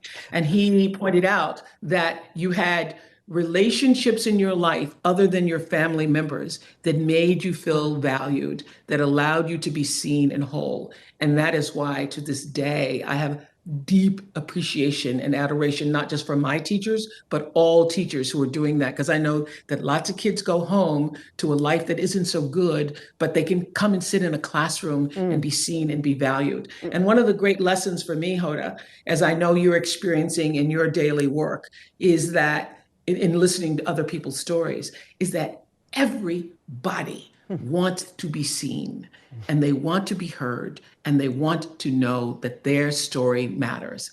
And so all of our relationships are about that. So one of the reasons I do consider myself wise at this point in my life is because I've not only paid attention to my life, been observant of what's happened to me, but I've been a student of other people's lives and paid attention to what has happened to them. And we are just all on this spectrum. And that's one of the things I wanted to share in the What Happened to You book. And one of the things I wanted to share in the series, The Me You Can't See, is that we're all on the spectrum. And in the United States, Hoda, in the United States, 1 out of 5 people admit that they are going through some mental health struggle. So we're all on the spectrum. Some days you're 10 plus, most days I'm like traveling in the 11, 12 range and on a scale of 1 to 10. And some days you're 4 or -4, depending on what's going on in your life or what has happened to you or how you were able to process it. So that's what I wanted people to understand from both the book and the series. Well, the book and the series are both so enlightening. And I was listening to one of your masterclass the other day, which I adored, but you said something in there that struck me. You said, I never had therapy. My show was my therapy. And I wondered since that point, have you had therapy? Do you feel like you ever wanted or needed it? No. You know who was my therapist? Gail King. Because we talk in the book, What Happened to You, about how we process our feelings. And when something terrible has happened to somebody, and I remember this with Elizabeth Smart, I talk about it in the book, when I went to interview her parents and they were saying she hadn't told us what happened yet. I was like, why not? Why haven't you heard? Why haven't you asked her?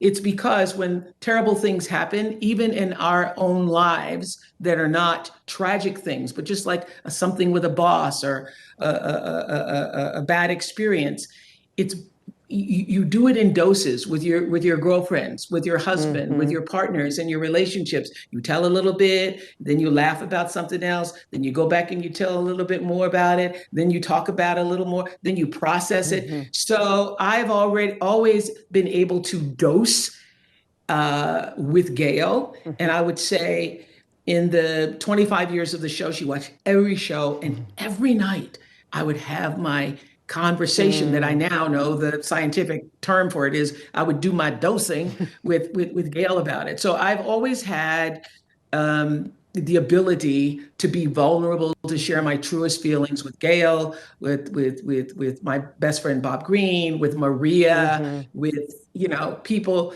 Stedman, who actually were always willing to tell me the truth. Right. So no, I've never had a clinical therapist. I've never gone to a therapist. I've never laid on anybody's couch. I don't know if that's even real. Do you lay on the couch? But I have heard stories and shared stories and done exactly what we're trying to do with the Me You Can't See. I've seen myself in other people's stories. The first time I was able to admit that I had been sexually abused, raped, assaulted as a 9-year-old happened on television. And it happened on television because a woman was sharing her story. And I thought, I swear, until that moment, I was the only person who'd ever had that happen to me. So in the middle of her, in a show, sharing her story, I went, that happened to me. And so that's how I got my therapy, because I've had every major dysfunction discussed on the air over the years, and would see myself in other people's stories. And just as we've been able to do, I think, with the series, The Me You Can't See, and use celebrities on purpose, Harry's story, my story, Glenn Close's story, Gaga's story, Damar's story, all there to show you that it doesn't matter where you come from, what your background is, how much money you have, that we're all in the spectrum with everybody else. That's why there are stories from people's names you know and people's names you don't know, but that are equally relatable. Hi, everybody. Good morning. Welcome to Today. Future's looking bright. Half of all U.S. adults now fully vaccinated. Al is in Cleveland for our Reopening America series. This is the greatest location in the nation. Music is back. Y'all were exactly what we needed. Right now on NBC News Now. Here in Chicago, about 20,000 middle schoolers returning to school today. They also took advantage of existing vaccine distribution networks throughout Alaska. Good morning, everybody. Welcome to Today. Future's looking bright. Are you ready? We're going to do our part to spread the word on the importance of vaccines, so crucial for Reopening America. A big day around here. A very special naturalization ceremony. Many of them doctors, nurses, other essential workers. If you are a nurse, thank you. Spring has sprung, guys, and we want to fill this season with some fun and surprises. Yes. This is the face of excitement. Celebrating Earth Day. Let's change the world. Love it!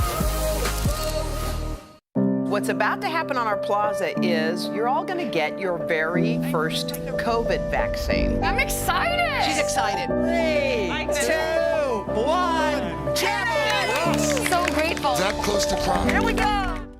I joined Ellen on her set. What's been a difficult year for her personally and for her show. Very few people go through such huge public humiliation. How can I be an example of strength and perseverance if I give up and run away?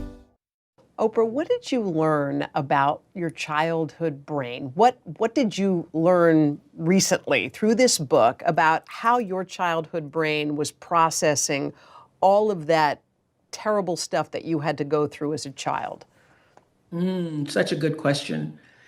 This book, the What Happened to You book in particular, made me think really differently about my own life. So I think that certainly all of the feelings of not fitting in or my disease to please or feeling like if I don't do what everybody wants me to do, I'm going to be rejected somehow, up until my 40s, literally, when I was running the Oprah show and in the power seat, I would have such angst about having to let somebody go who deserved to be let go, or having to be in a meeting with somebody who I was going to have to disagree with them. And what I realized after doing this book with Dr. Perry is that, what I was afraid of in every instance, I'm afraid I'm going to get a whipping. I'm afraid I'm going to get that whipping, even though I'm the boss lady, even though I'm the one in charge, even though I'm the one who's running the business. I still have that part of myself that until, my late 40s, almost into my 50s, I was still trying to process and figure that part of myself out. I mean, I knew that the reason I felt that way was because of what had happened to me.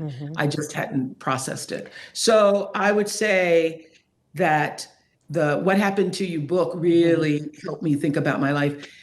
And also to understand that there must have been a lot of, I mostly remember the bad stuff, but there had to be a lot of good stuff for me to have turned out the way that I did, And I think so much of my sense of validation came from outside, like in the church. I was speaking by the time I was 3 or 4. And so I felt seen there. I felt seen by my, teachers. And, my grandmother, who was very harsh, but a lot of Black parents during that era. The idea of hugging and loving on your child, or even allowing the child to feel seen, was just not a part of her life. But she did give me Jesus. She did give me a belief in something bigger than myself. So I'm grateful for that. I love how you said up till you were about 10, you thought Jesus was your daddy. I thought that was the best. You know what struck me? There were so many parts of this that struck me. When you went to go see your mom in Milwaukee for the very first time at age 6, and you were told that you could not come in the house to sleep because you were too dark. Your skin was too dark. You slept outside. Yeah. It struck me that you talked about a guardian angel, like you dreamt of an angel watching you. Did you believe? I named her Melinda. Melinda? Yeah, I named her Melinda. Yeah. Do you believe it was a real? I mean, to this day, do you think that there was really a guardian angel watching over you? I absolutely do. I believe that my belief that there was is what saved my mind. I believe that if I had not believed that I had something bigger and greater than myself to protect me, then I would have lost my mind. I would have become bitter. I would have been really very angry with my mother, and I would have carried that bitterness in a way that would have affected my behavior in school. I would have been acting out. I would have been a different kind of person had I not had a belief in something that was bigger than myself. So do I believe the angel was there? I imagined that she was there. I literally would see her on patrol, in my own little 6-year-old mind. I would see her on patrol like she's there and she's taking care of me and I'm going to be okay, so that I could sleep at night. And I think now, knowing what I know about what happened to you, had I just slept there every night in the fear that I felt the very first night I arrived there, I wouldn't have survived it. I wouldn't have survived it. And I would have awakened every day just angry. But I didn't. I awakened with, okay, and then would get on my knees and pray at night. She's going to come back again and she's going to protect me. So yeah, I think the belief that she was real saved my mind.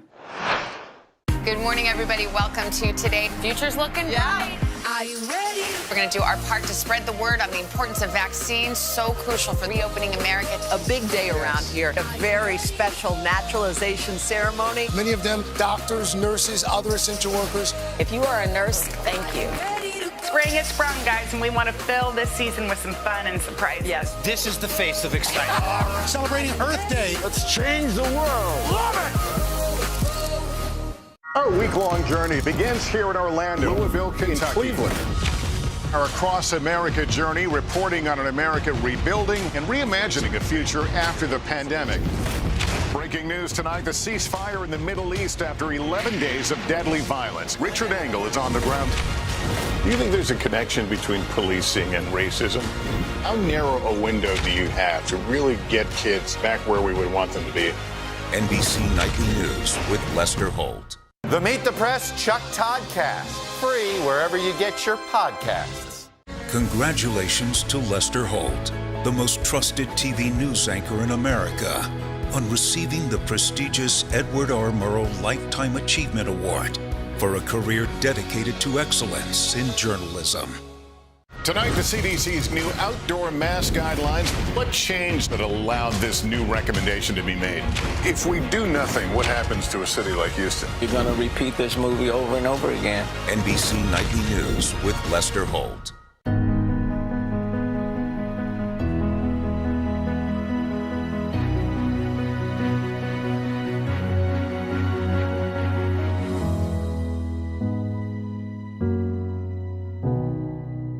For breaking news in our changing world, download the NBC News app. The Meet the Press Chuck Toddcast, free wherever you get your podcasts. How did you square the fact that you loved God so deeply and dearly, yet somehow these bad things were just happening to you? How did you square those two? I love this question, Hoda. There is a wonderful hymn that says, I wouldn't take nothing for my journey now, for my journey now, for my journey now. Maya Angelou actually wrote a book called Wouldn't Take Nothing for My Journey Now. And I wouldn't take anything for having been raised the way that I was and having the experiences that I did, because every one of them created what Bruce Perry calls in What Happened to You, post-traumatic wisdom. It is because I was sexually abused, raped at 9 and 10, 11 and 12 and 13 and 14 that I have such empathy for people who've experienced that. It is because I was raised poor and no running water and going to the well and getting whippings that I have such compassion for people who have experienced it. And so it has given me a broader understanding and a deeper appreciation for every little and big thing that I now have. And now this is what I just had this thought. So thank you so much for bringing it up. I had this thought after writing What Happened to You. I suddenly realized that being sent to live with my mother, which at the time felt like my grandmother is now abandoning me and sending me away.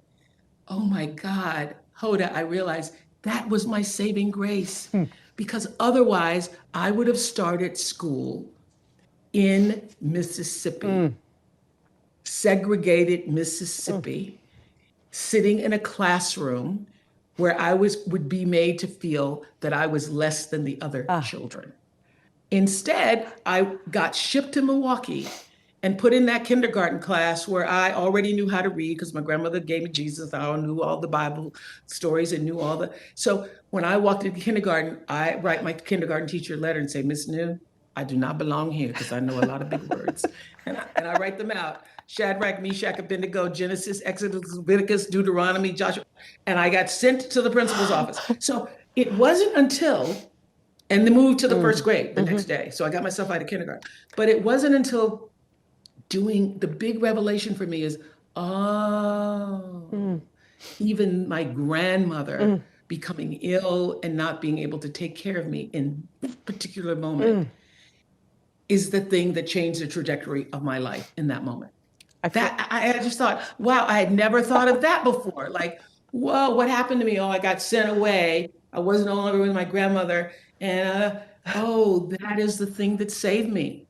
Because I would be a very different person had I been raised in a Mississippi school. Oh my God, I want to weep right now. I'm having this big wave that's hit me. It's crashing on me. Oh, that's beautiful. No, but that's what post-traumatic wisdom is. It's like, oh, that thing happened. I thought it was a terrible thing. Yeah. I'm sleeping out on the porch. I felt separated, not a part of. That created a sense of, oh, I got to take care of myself. Wow. It's me and my angel team here. You know, so all of it works out if you're open to see it. Right. If you're open to see what happened to you and let what happened to you allow you to recognize the me you can't see, because they're all connected. I'm rolling up my sleeves for science, so I'll survive if I contract this virus. For family dinners, family vacations, family anything. For traveling somewhere beyond my living room. And for the Rebels, there is no greater feeling than being in the stadium and cheering on Ole Miss. And now it's your turn. Roll up your sleeves, America. Plan your vaccine, because every shot counts. Visit planyourvaccine.com and make your plan.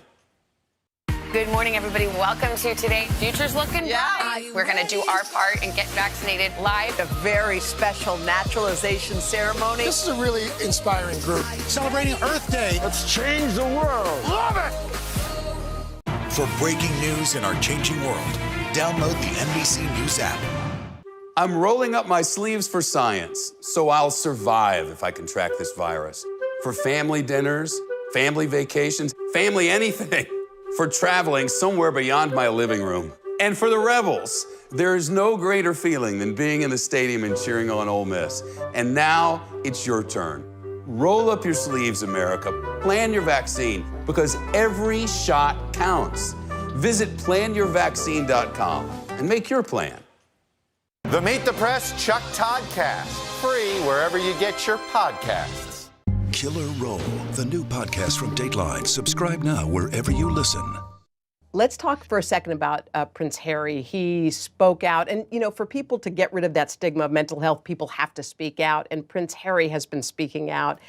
And with his speaking out, Oprah, he's gotten some criticism. I don't know whether it's for speaking out too much. He asked for privacy, and now people feel like they're seeing him everywhere. What are the critics not understanding about what's going on? I think privacy, I ask for privacy and I'm talking all the time. So I think being able to have a life that you are not intruded upon by photographers or people flying overhead or invading your life is what every person wants and deserves, is to not to be intruded and invaded upon. And I think when they say they wanted privacy, that is what they were asking for. But the one of the reasons from the very beginning, when I had one of my early conversations with Harry about what do you think are the two most important issues facing the world now? And he said, climate change and mental health. And I said to him, oh, well, I'm doing the series on Apple TV Plus, and started talking about it. And then he said, well, when I turned to leave, Hoda, he said, well, if you ever need any help with that, let me know. And I went, did you say, did I need some help? And so his interest and partnership was really authentic and about his desire to champion these conversations. And so I think that you're asking for privacy in your own personal life does not mean that you don't want to also use your platform to help the world see itself differently. And I think that is also one of the reasons, Hoda, that Harry and I wanted to include, Harry and I and the whole Radical team, all of us working on this, wanted to include people who were known and people who were not known. Because, what I think celebrity is good for, what you're being known is good for, is for people to be able to see themselves in you. I mean, that's what it is. It is being able to say, oh, if that is possible. And the same thing is true whether you are being celebrated for something that's accomplished or being acknowledged for being open and vulnerable about something that is meaningful to you. That happened to me too. So I'm hoping that's what people will come away from. And I'm hoping that people, understand that for them, privacy means not being invaded, not being intruded, but they are public figures who are going to use their platform to speak to the world. And I'm sure we will continue to hear from them. They didn't mean we're going to go. Privacy doesn't mean silence. That's what people are missing. Privacy doesn't mean silence. When they did their interview with you, Oprah, and you've, I'm sure, spoken to them since, obviously, did they, reflecting on it, did they have any regrets about sitting down and talking about their lives? They have not shared any regrets with me. We had a conversation prior to the interview where I do this with every single person I ever speak to about something important. And I started doing it on my show like around 1989, I think. Going into the green room and saying to the person, tell me what you want. What do you want to happen here? What do you want to come out of this interview? And we didn't meet before, but we texted, and both of them shared that they wanted the truth. And they wanted truth, and they wanted healing, and they wanted this to be, an open conversation, and that there was nothing off limits. And this is my number one goal, was I understood what had happened to them, and I wanted the rest of the world to come away being able to answer the question, oh, now I understand what happened. So the question was, why did they leave? That was the number one question that I wanted to have answered. And I think by the time that interview was done, people understood. Oprah, did you think that Harry was caught off guard by anything that Meghan said during the interview? Was he surprised by anything? Let me just tell you, that couple is one of the most in sync couples I've ever seen. I mean, it is a joy to see them together behind the scenes. And so I think that they have not shared this with me, but I think that they would have not just shared their intention with me, but they would have had a conversation about what they both wanted to accomplish in that interview. So. Well, Oprah, this was great. I love you. I wish we had more time, but I always want more time with you. And wonderful talking to you. Thank you so much. Thank you for everything. Today is good as hell. We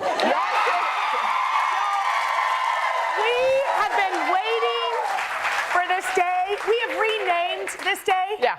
Oprah Day. Yes. You want to know why? She is here.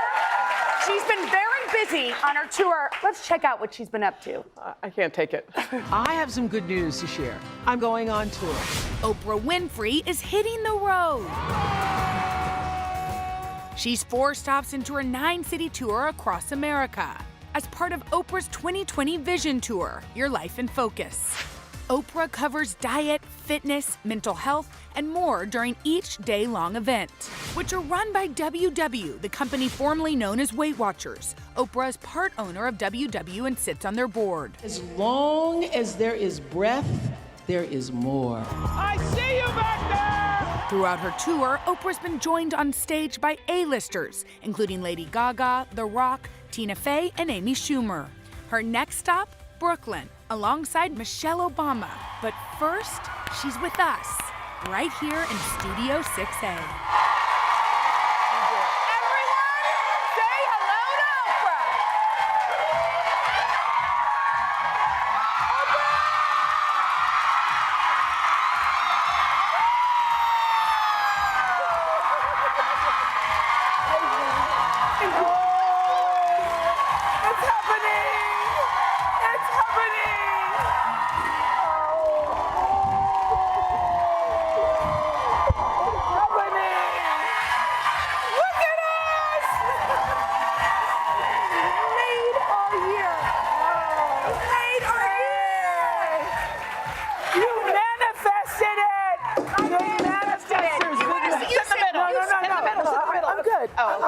I'm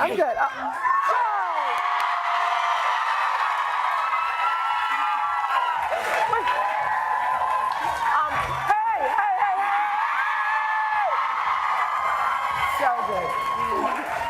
So good. You look just like yourself.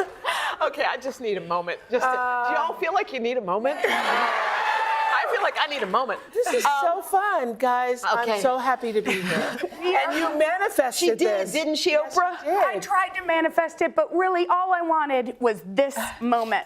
Thank you. I wanted this moment. Let's do it again. I manifested this moment. Thank you. Thank you, thank you. This means, I can't tell you, Oprah, I feel like I've been in this business 100 years. And I was, thank you. Oh, yes. Oh, so cool. Isn't that cool? You probably don't need one, but I'm good. We do. Anyway, sorry, goodbye. I can't, I think, when people say, like, you mean so much to me, but they've never met you, and I know maybe it always does seem a little weird, but this is really one of those moments for me, so. Well, thank you. Thank you for coming. So tell me why. I know I've heard you say that, but tell me why. Like, you watched over the years? Yes. I watched you over the years. I've watched you lift people up. Yeah. There's only a couple people on the earth who you want to emulate in our business. And I watched you like hold people's hearts in your hand. Oh. And I remember thinking, like, how does she do that? And you did it in such a way, and it was always so tender and real. And like the fact that you're sitting here on this day is really kind of blowing my mind. I mean, I'm 55 or 56, nobody knows. But who cares? But it doesn't matter. It just shows you like the kid in you is still in there when you walk in the door. So thank you. And everybody in here must feel the same way. Hey, Today All Day, coming up on #Cooking, Samadada is sharing her favorite dinner recipes that also make great leftovers. If you happen to be dining solo, these weeknight meals are hearty, healthy, and best of all, pretty easy to make, and you'll have a lot to share. I just love the smell of ginger and garlic together. It reminds me of my mom. Aw. It was so cute of me.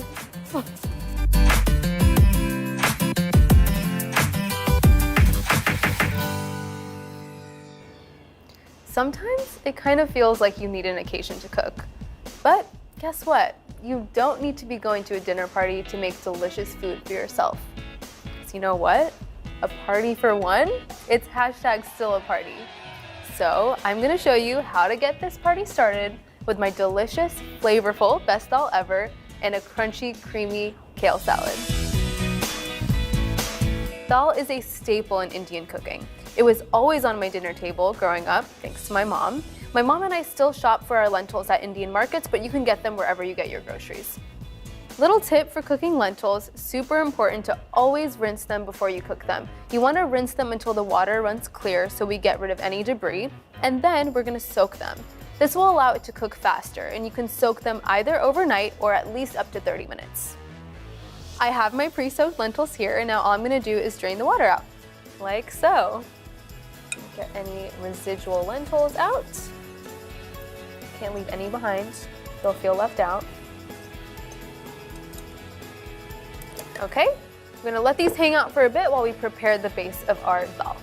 I've heated my stove to medium heat, and now I'm just gonna add a little bit of olive oil, let that heat up, and then I'll work on my onions, garlic, and ginger. Adding a bit of olive oil here. Let that heat up. And now, I'm gonna talk about my aromatics. So, onions, garlic, and ginger. I cannot imagine any dal without these base ingredients. They're the aromatics that really impart a lot of flavor. It's gonna become really deep and rich and flavorful, especially when paired with a fat like olive oil. I've got one whole onion that I've diced here, and I'm just gonna add it into my oil. We love that sizzle. And I just wanna saute the onions until they're nice and tender and translucent. I'm adding them separately away from the ginger and garlic because I don't want these guys to burn while I cook them with onions. So while my onions are cooking, I'm gonna work on my ginger and garlic. And by work on, I mean grate them. I'm using 5 cloves of garlic here because I love a garlic moment. If that scares you, you can take it down a notch, but I'm always gonna keep it up a notch. I'm just grating this on a microplane until they're nice and really fine. Grating the garlic this fine is gonna allow it to impart a lot of flavor onto this dal, especially when paired with those onions. I'm gonna be grating these forever. Don't neglect your onions, okay? You wanna make sure these are happy too. Love garlic. I love garlic. No shame in my garlic game. That's why I'm adding 5 cloves. We're starting off strong. This recipe is truly one of my favorite plant-based meal options because it's super flavorful, but it's also packed with protein from the lentils, really warming spices. It's one of my favorites. I can't believe I'm microplaning and also looking at a camera. I love that for me.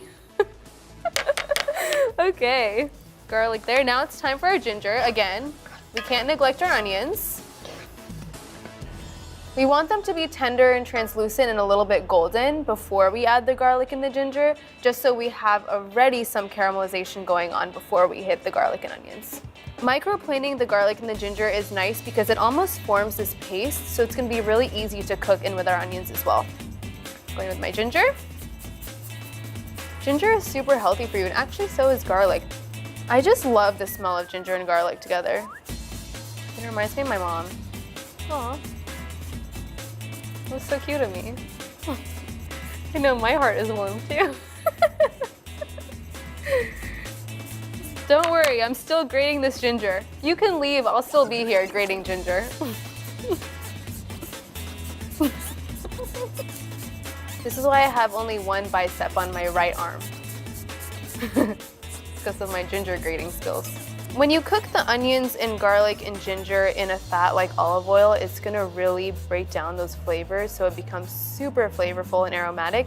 We want that when we're pairing it with something like a dal. I'm all done with my ginger. Got my ginger, garlic, minced, grated situation here. My onions are looking tender, translucent, a little golden around the edges. So now it's the perfect time to add my ginger and garlic. You can see how it's kind of a paste. This is gonna be great for that flavor. I'm gonna cook the garlic and ginger in with the onions until all of the flavors really incorporate and it starts to brown a little bit. It smells so good. Now that my garlic and ginger have started to brown in with the onions, I'm gonna add my masala, or my spices. My favorites to use here are my cayenne, my turmeric, cumin, and coriander. It's really important that you do roast these spices because you don't want that raw smell or that raw taste. You want it to be super well browned so that it's aromatic. It smells so good. Now that my masala smells really nice, excuse me. Now that my masala smells really nice and toasty, I'm gonna go ahead and add my tomato paste. I'm using tomato paste here because I really like to impart that really deep tomato flavor, and when you brown this tomato paste, it's gonna taste so good. When you're cooking the tomato paste, you want it to turn a very deep, dark red brick color. And again, nobody likes that raw tomato taste or smell, so you wanna really cook it through. Now that I've cooked my tomato paste in with my masala, it's time to add my crushed tomatoes. I'm using canned tomatoes here. There is no shame here. I love a canned tomato. I love convenience. You can use diced tomatoes as well. I love a canned tomato moment. I think especially if you're cooking for one, there's no reason why you shouldn't use what's already in your pantry. You want to cook these tomatoes for about 3 to 5 minutes until they reduce and darken in color. Cooking the tomatoes in with the onions, garlic, ginger, and spices is going to allow it to be a lot more flavorful. Lentils themselves don't have a ton of flavor on their own, so that's why adding all of these different ingredients and spices is going to be really delicious for the actual dal itself. I'm going to season with a bit of salt and pepper here. Now I'm going to add some vegetable broth. And now we're going to add some coconut milk. Instead of using a cream or a ghee or a butter, we're using coconut milk to give that same really delicious creamy flavor, but without the dairy. Now we're just waiting for it to come to a boil. We're just waiting. We're a little impatient, but we're waiting. We're almost there. We're making progress. I love adding coconut milk to lentils because it makes them super creamy. It looks like we're boiling. Now that we're boiling and in business, I'm gonna reduce to a simmer and let it cook for 5 more minutes. Smells so good. Now we're gonna add our lentils. We're gonna simmer this for about 30 minutes until the lentils are soft and the curry gets really nice and thick. It looks so creamy already. Just wait till it's done though. All right, see you later.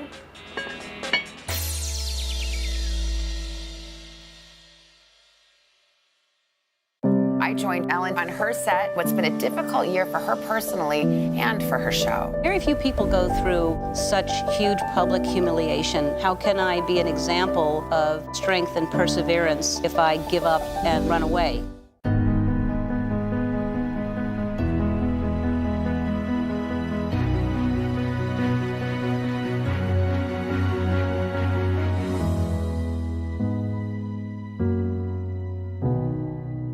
Killer Roll, the new podcast from Dateline. Subscribe now wherever you listen.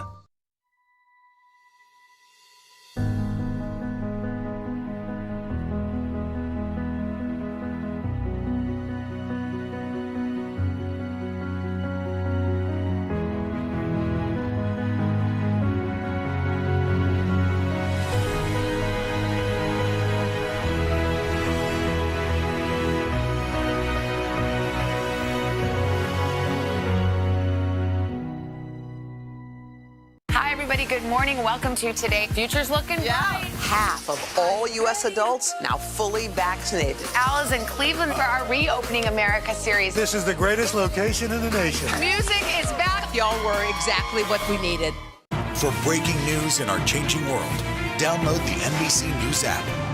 Killer Roll, the new podcast from Dateline. Subscribe now wherever you listen.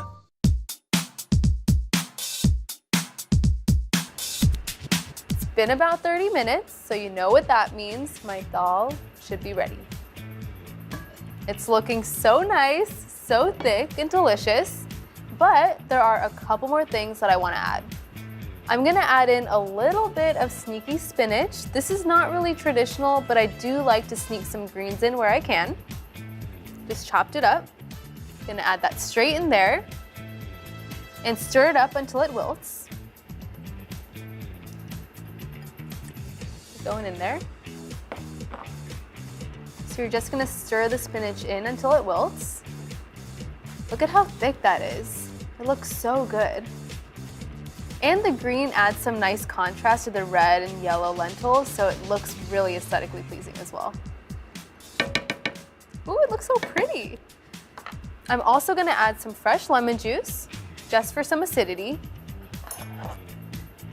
You've got a lot of heavy flavors here, so it's really nice to add a bit of tang at the end.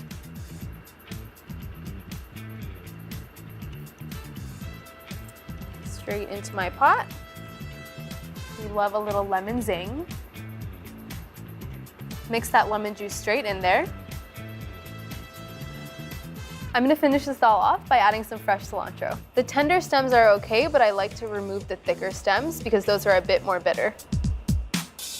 You can totally chop this if you'd like, but I'm just gonna tear it roughly. Because I kind of like those big pieces of cilantro. Oh, it's so pretty. Almost too pretty to eat. Keyword almost. And now it's time for me to serve myself. This dal is super versatile because you can eat it straight up as a soup, or you can also serve it with some naan or some rice. Look at how thick that is too. Ooh, it's so creamy. Here's my sneaky spinach. Can't leave them behind.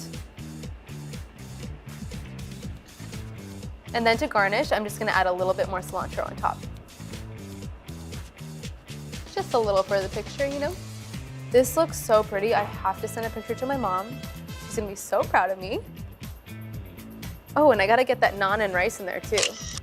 This is such a party for one. Like, I love this for me. This is an amazing dish because it stores really well too, so you can totally freeze it or keep it in the fridge for up to a week. I think it is time for me to taste it. I'm gonna go in straight up.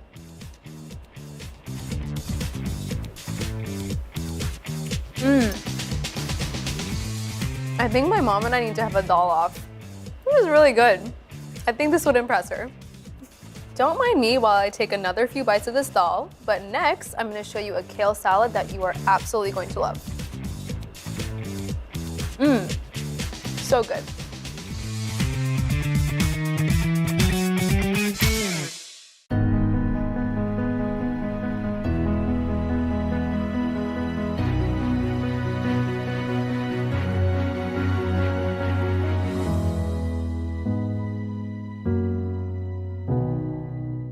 week-long journey begins here in Orlando, Louisville, Kentucky, Cleveland.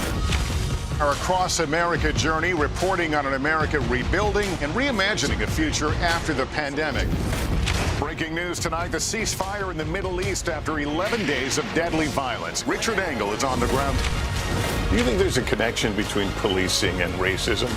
How narrow a window do you have to really get kids back where we would want them to be? NBC Nightly News with Lester Holt. Ready, actors. An indie horror film, a talented young actress, and a deadly shot. Dateline's newest podcast, Killer Roll. Action!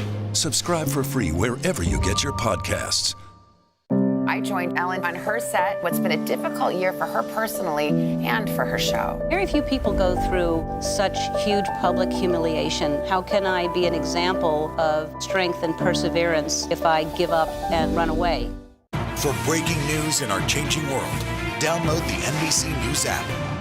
I'm rolling up my sleeves for science, so I'll survive if I contract this virus. For family dinners, family vacations, family anything. For traveling somewhere beyond my living room. And for the Rebels, there is no greater feeling than being in the stadium and cheering on Ole Miss. And now it's your turn. Roll up your sleeves, America. Plan your vaccine, because every shot counts. Visit planyourvaccine.com and make your plan. For breaking news in our changing world, download the NBC News app. The Meet the Press Chuck Toddcast, free wherever you get your podcasts. You might be thinking, another kale salad? Sama, did we really need another kale salad? And to that, I say yes, we need this one. It is my favorite creamy, crunchy, savory kale salad that's really gonna make you want to eat your greens. The first step that we're gonna do to make this salad is make our croutons. This is a great way to use up any of your leftover stale bread. Your stale bread is not destined for the trash, it's destined to be croutons. All right, here's my loaf of bread. I'm just gonna slice this up, dice it a bit, and then we're gonna season it. When you're slicing bread, always remember to use a serrated knife so that I can cut through the bread a lot easier. So I really like nice, thick, and crunchy croutons, so I'm gonna cut the bread slices pretty thick so we can get it there.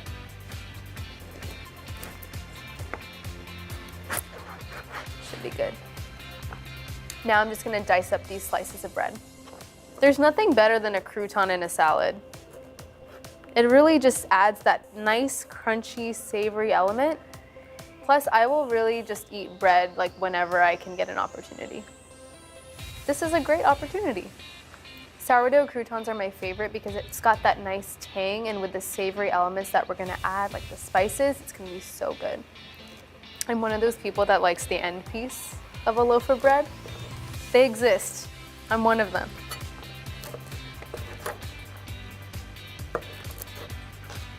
Now that I've got my croutons, all I'm gonna do is drizzle them with some olive oil and then season with salt, pepper, and red pepper flakes.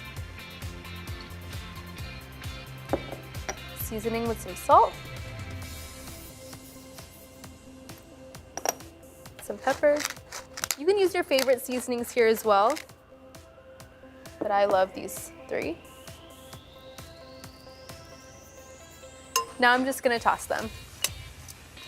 And you know what? This is a dinner for one, me being the one. So I'm just gonna toss this with my hands. Make sure the olive oil and spices really nicely coat the bread. These look nice and evenly seasoned, so now I'm just gonna transfer them to my parchment lined pan. I wanna make sure that these are nice and spread out so they get a really crisp and even bake. So I might even reserve some of these to bake off later so I can get that nice crisp crouton. Now I'm just gonna throw them in the oven for 10 to 15 minutes at 425 degrees. Make sure you stir them once during baking.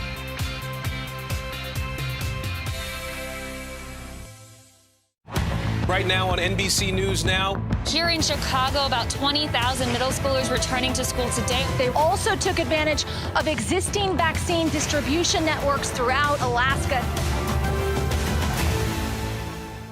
Right now on NBC News Now. They've done things like installing cameras to help alert Border Patrol to people crossing. They are escaping a number of conditions there, violence and persecution in their home countries. What's about to happen on our plaza is you're all going to get your very first COVID vaccine. I'm excited. She's excited. 3, 2, 1, champion! So grateful. Is that close to crying? Here we go. Good morning, everybody. Welcome to today. Future's looking bright. We're going to do our part and get vaccinated live. A very special naturalization ceremony. This is a really inspiring group. Celebrating Earth Day. Let's change the world. Love it! Our week-long journey begins here in Orlando, Louisville, Kentucky, Cleveland. Our Across America journey reporting on an America rebuilding and reimagining a future after the pandemic. Breaking news tonight, the ceasefire in the Middle East after 11 days of deadly violence. Richard Engel is on the ground. Do you think there's a connection between policing and racism? How narrow a window do you have to really get kids back where we would want them to be? NBC Nightly News with Lester Holt. Well, guess what? My croutons are done. They look nice and golden and crisp. So I'm just gonna let them hang out and cool while I make my dressing. For the base of my salad dressing, I'm using tahini. If you don't know what tahini is, it's simply sesame seeds that have been ground up into a paste that's similar in texture to a peanut butter. It is my favorite savory grounding base for sauces and dressings. To my tahini, I'm gonna add a little bit of mustard, just for a bit of flavor. I'm gonna add some extra virgin olive oil, just a little. I'm gonna add some fresh lemon juice to this dressing to balance out the earthiness of the tahini.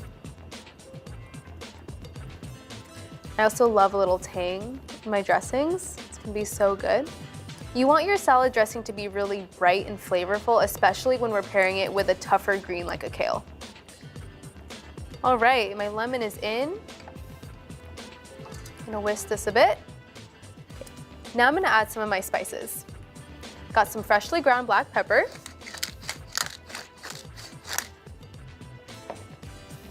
Some salt.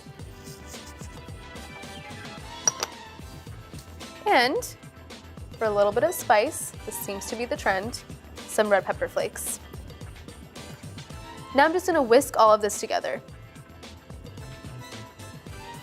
You'll notice that this dressing is starting to seize, which means that it's becoming a little bit difficult to mix. So all we're gonna do is add a little bit of cold water to help everything come together.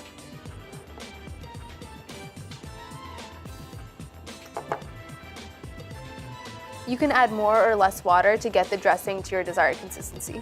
To me, a tahini-based dressing is really similar to a Caesar dressing, so I really like to use it on kale because there's nothing better than a really delicious kale Caesar. Look at how creamy this is. And no dairy. This looks really delicious and creamy to me. So I'm gonna set this aside and get to work on my kale. To prepare my kale, all I'm gonna do is remove these tough stems. I don't love these stems because they're a little bit too fibrous, so I really don't want them at my party. You can just tear it straight off and discard the stems. You could use a knife to chop this up, but tearing it is a lot more fun. Kale is a really good salad green because it's got all of these ridges that allow the dressing to really get all up in there. See ya. I like to keep the kale in bigger pieces here because when I marinate it in the dressing, it's gonna wilt down a little. I'm a kale whisperer. We're making kale fun again. Really? You thought you didn't need another kale salad? You were wrong. This is the only kale salad you'll ever need. And I'm not biased at all. This is completely impartial. It's not like this is my favorite kale salad or anything. Again, you could have definitely used a knife, but I just made the life choice not to. It's a lot more fun to tear it. Just gonna add my kale to my bowl. And this is where this dinner for one party gets really fun. I get to become a kale masseuse. I'm gonna add this dressing into my kale and just massage it so the dressing gets all up into the ridges of the kale. Pouring that dressing straight in there. Okay. And now I'm just gonna use my hands, they are clean, and massage my kale. Massaging your kale is super important because it helps to break down those tough fibers in the kale, and it really gets the dressing all evenly coated inside the kale. Look at it! The dressing is already coating it super nicely and it's becoming even softer. Okay, I got a little bit too excited massaging the kale, so now I'm gonna go rinse my hands off. The kale has really had a nice massage. It's feeling super zen, so it's time to set it aside and I'm gonna prepare my add-ins. So I'm adding some tomatoes into the salad to add those really nice bursts of sweetness, and it's gonna complement both the kale and the dressing really nicely. You can use grape tomatoes here, you can use cherry tomatoes. I find that these are a lot nicer and sweeter, so that's why it's gonna be a great complement to this kale salad. That kale is so lucky though, it got a super long massage. My favorite part about this kale salad is that you've got a lot of crunchy elements like these sunflower seeds and the croutons, and some creamy elements like these beans and avocado. So I'm gonna go ahead and dice my avocado.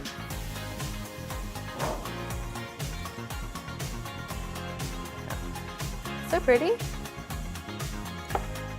To dice this, I'm gonna dice it in the skin. So I'm just going to create the dicing inside so it makes it a lot easier to scoop right out and into my salad. I'm creating little hashtags in honor of hashtag cooking, and then I'm gonna add it into my salad. Scoop it straight out. Make sure you get all the way to the peel, to the skin, so that you can remove the avocado easily, like so. Okay, this avocado is a bit resistant, it's fine. All right, another half. Now we're moving on to another creamy component, my beans. These are gonna be really delicious because they're gonna add some protein, but also be super velvety and creamy in the salad. Add these straight in. I'm using white beans or cannellini beans here, but you can use whatever bean you'd like. Now I'm gonna add some sunflower seeds for another crunchy textural element. I'm gonna reserve some for the top. You can even use pumpkin seeds here if you'd like. And finally, for my croutons. Perhaps the reason you're interested in the salad in the first place? So these guys? I won't tell. I'm like kind of there with you. I'm just kidding, I love everything in this salad. I'm gonna reserve some croutons for the top as well, just to get that crunchiness. Now I'm gonna toss. Now I'm just gonna toss my salad together. There's so many fun elements going on here. It's a very exciting salad. And it's kind of pretty too. You got the tomatoes, which are nice and bright. Avocado.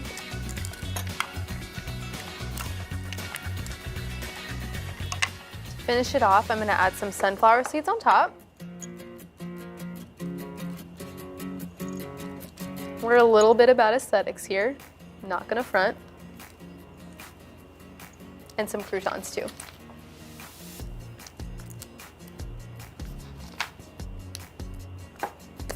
And this is my kale salad dinner for one, which also means that I can eat out of this bowl and no one's really gonna know or care because it's just me. This is such a glamorous kale salad that I cannot eat it without taking a picture first. This will inspire any kale hater or kale skeptic to eat their kale, I promise. Just try it out. Now it's my turn to try it out. And even if I don't finish this all right now, this stores super well because it's just gonna marinate in its dressing for longer and get even more flavorful. Here I go. You just gotta get a little bit of everything. Some of the kale, the crouton, the tomato. Maybe it's too much for me to get a bit of everything, but I'm gonna try. Okay. I really am trying to get a bit of everything and it's not gonna work. Will it work? Okay. Here I go.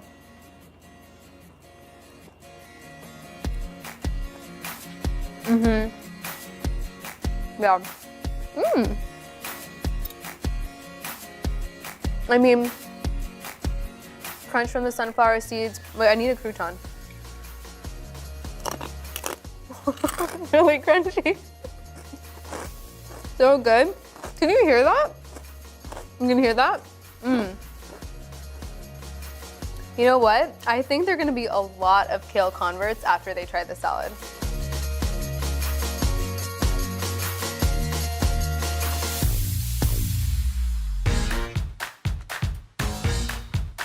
We are back. I'm Anthony Contrino, and it is time to get saucy. We've got a brand new kitchen and new episodes coming your way this summer. Tune in to Today All Day, Mondays at 11 a.m.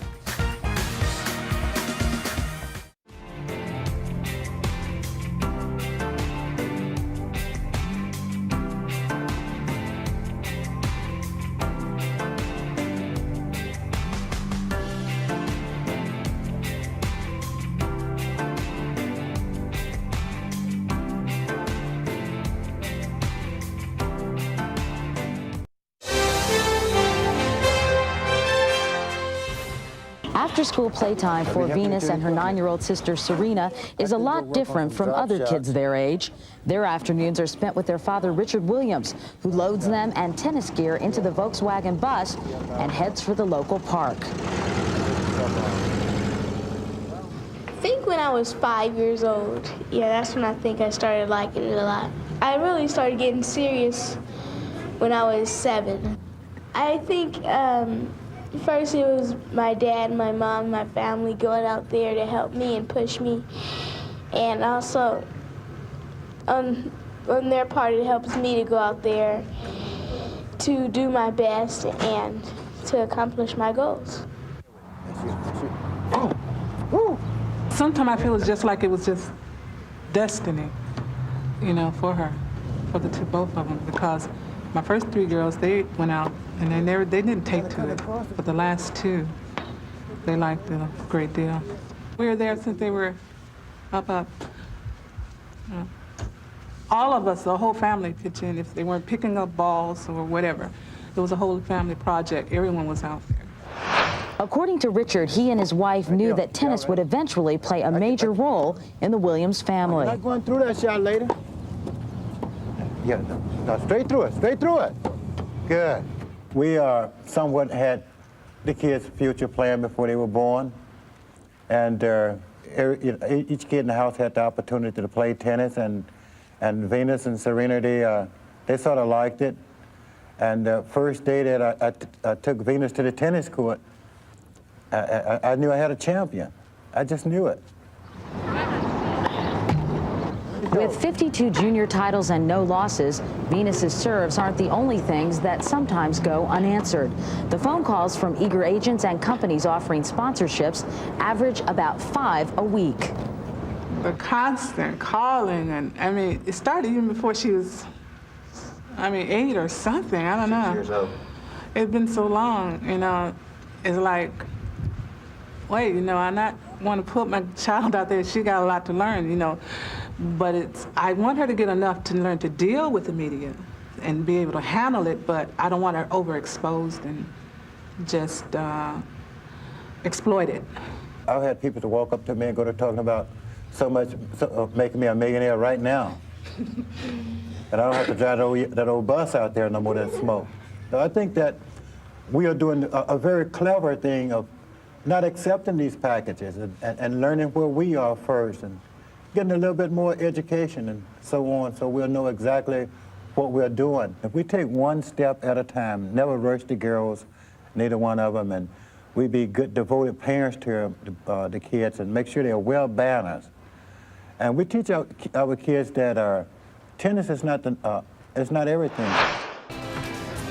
Good morning, everyone. Welcome to the 3rd hour of Today, and I'm Venus Williams, and actually this is not the tennis channel. I'm here with Al, Craig, and Dylan, and I'm sitting in Chanel's seat because I am helping kicking off the 3rd hour of the Job Swap series. Yeah. I noticed I wasn't in the photo though on the intro. That was upsetting. That's next. That's next. All right. Well, I like this. She's already taken over. I need to be in the photo. Chanel who? Chanel. I think we need Chanel. Come on over, right? Miss Williams, that's me. The intro. Come on over. Okay. Whoa. Everything we touch. Almost. Venus has swapped out jobs much better than you have. How are you? That's right. I didn't bring my mom today. I You should didn't have. bring your mom. She knows I love her mom. Hi, Mom. Hi, Mom. So coming up later in the show, you're gonna show us what happened when you took over for her. So she's job? actually watching right now. We should have Oh, your mom? we should have had her call in or something. It's not too late. There you go. We can have her call in. That's how our love affair began. I interviewed her mom for my series. Right. And then I was interviewing her, and I'm like, oh my gosh, you guys are like the same person. Wow. Like the things they say, their mannerisms, it's I'm crazy. proud of my mom and everything You I taught her. should be. I would think so. You should know, though, this isn't the first time you've been on the Little throwback Thursday. Apparently not. Yeah. Yeah. Shall we roll the I don't think we should show this. Yes, I think we Let's should. see. And then I'll give this to somebody. Let's go back to 1991. Take a look. Oh, but we don't have it. Oh no, are you kidding? Oh, there we go. Yes. There you go. No, that's not it. That's not it. That's right. Oh, Okay. no. So close. So, Venus, this I really started getting serious when I was 7. I think first it was my dad, my mom, my family going out there to help me and push me. Serve looks good, right? Do you remember that little girl? Yes, I think I still have that forehead kind of large. I got one of those too. You know, you see me coming. Yeah. But that was cool. I forgot about that. I remember my dad was so proud of that piece. He used to show everyone that came to the house. I didn't at the time. I didn't realize it was today. People came with a camera, and that's all I knew. You know. And look at you now. Look at you now. All right, here's another one. We got another Throwback Thursday. Oh, well, you posted this one on Throwback Thursday, I think. Okay. Let's see. Let's take a look at this picture. Oh, yeah. With the caption, on this day, I won my first Olympics doubles gold medal in Sydney with one of my best friends, Serena Williams. What do you remember about that day? Well, I said one of my best friends because my other best friends are my sisters, Isha and Lynn. I love you guys. I love you girls. But, I mean, that was amazing. I never dreamed that I would win an Olympic medal. Like, as you grow up and you're like, I want to win Wimbledon, but my dad loved the Olympics. So that's why I went, but I fell in love. Yeah. Were there ever moments, I know you guys have a whole interview together, but I'm just curious, were there ever moments growing up that maybe you just didn't feel like playing one day, but to have Serena in it with you just kind of kept pushing you? I mean, I feel like just like you go to the gym with a friend, it makes it a lot easier to kind of get through some of the hurdles. I didn't think. Thank God I was oblivious. I don't know if you saw that video, but that child was oblivious. She was just doing what she liked to do. But I think every kid has tricks, so we would say sometimes when my dad is like, Dad, we have a lot of homework today. And he'd be like, we got to get off the court. We got to get off the court. Yeah. But thankfully, we didn't do that every day, or so we would have never made it pro. I don't know if my mom knows that. Mom? That's hilarious. But hard to believe you've been playing pro since 1994. I know. Wow. You're trying to date me. Why'd you bring that up? Well, because I think it's so impressive. Thank you. Thank you. It's only 3 years after that video we just showed, which is wild. You're kidding. I didn't think about that. You're kidding. Wait, what?